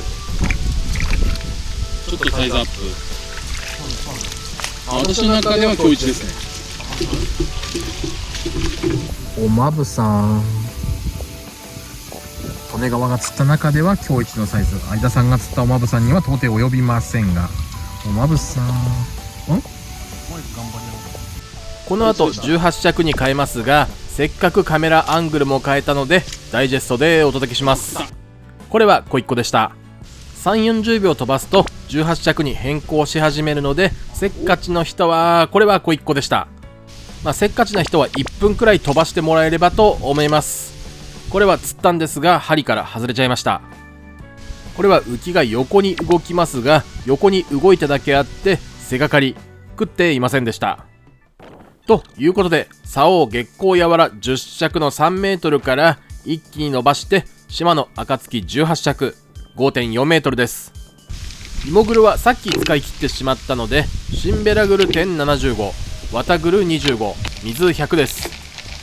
ということで、ぐるぐるぐるぐる点ぐるぐるからのカメラアングルを変更します。触れてこないですか？じゃあここで18尺1投目よろしくお願いします。ドッキドキの18尺。さあ行くかな、飛んでくかな、ドンピシャのところに行きます。あ、行った、すごい、やった、これ釣れた、入った、ドンピシャのところに入ってました。浮いてるやつも取れますよ。なんなら奥でチロチロしてますよ。あれもなんか私も誰かルアーやってんのかと思って。18尺の3投目、たまたま1本高さの高い足が残ってて、そこにずーっとトンボが止まってます。いやー、自然がいっぱい、風情あふれる場所です。いつまでもこのままであってほしい。今回はすぐ左側と足元に枯れたのがあるので、下からは投げられず上から投げてます。今日は大丈夫です。風があるんで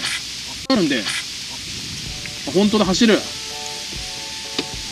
気持ちよい、気持ちよいな、気持ちよいな、スーッと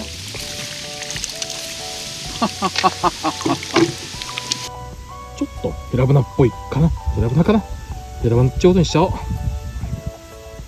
口の形も目がちょっと下、そんなに向いてないけれど、まあそんな細かいことはいいんだよ。楽しませてくれてありがとうよ。18尺でありがとう。もうこういうマブな小一個の数釣りも来年の夏頃までお預けなのかなと思うと、ちょっぴり寂しい気分になります。今のうちに思う存分楽しんで、冬ならではの釣りにシフトしていきますか。あと今着替えやら釣り道具の準備でいろいろドタバタしておりまして、ようやく一段落つきそうでつきません。現在の日付は2023年10月12から13になったところか。明日14には出発するので時間も足りません。結構アップ。その様子は来週以降の動画でアップする予定ですので、チャンネル登録をしてお待ちください。コ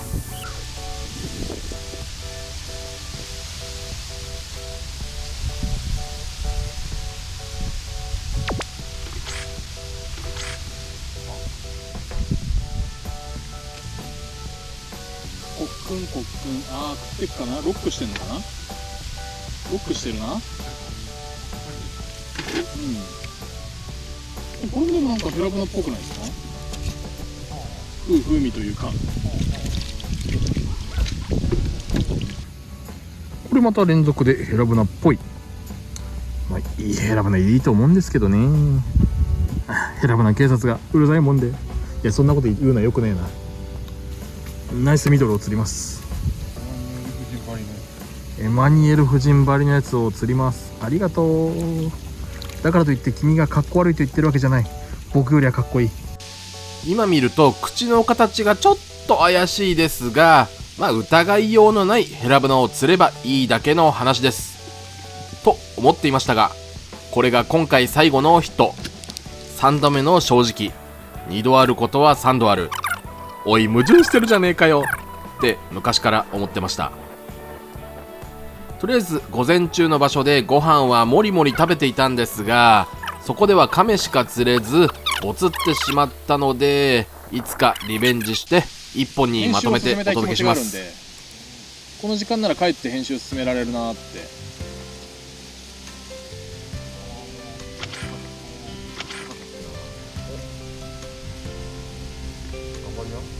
頑張り屋ですかね。すれてはないと思う。ヤンコ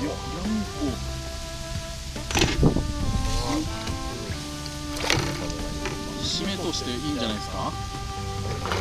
大小リャンコ、マブヤンコ。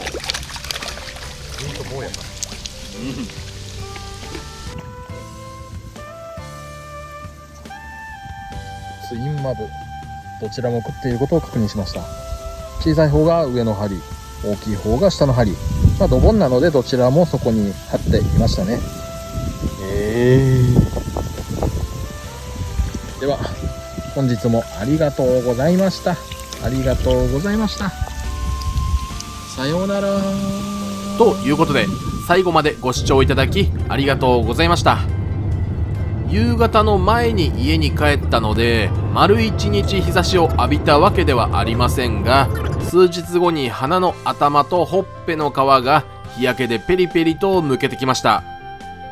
10月に入ったというのに暑い日が続きますが、突然冷え込んだりもするので、皆さん体調にはお気をつけください。かじるバターアイス美味しかったです。クールダウンをして無事帰宅。ではではまた次の動画でお会いしましょう。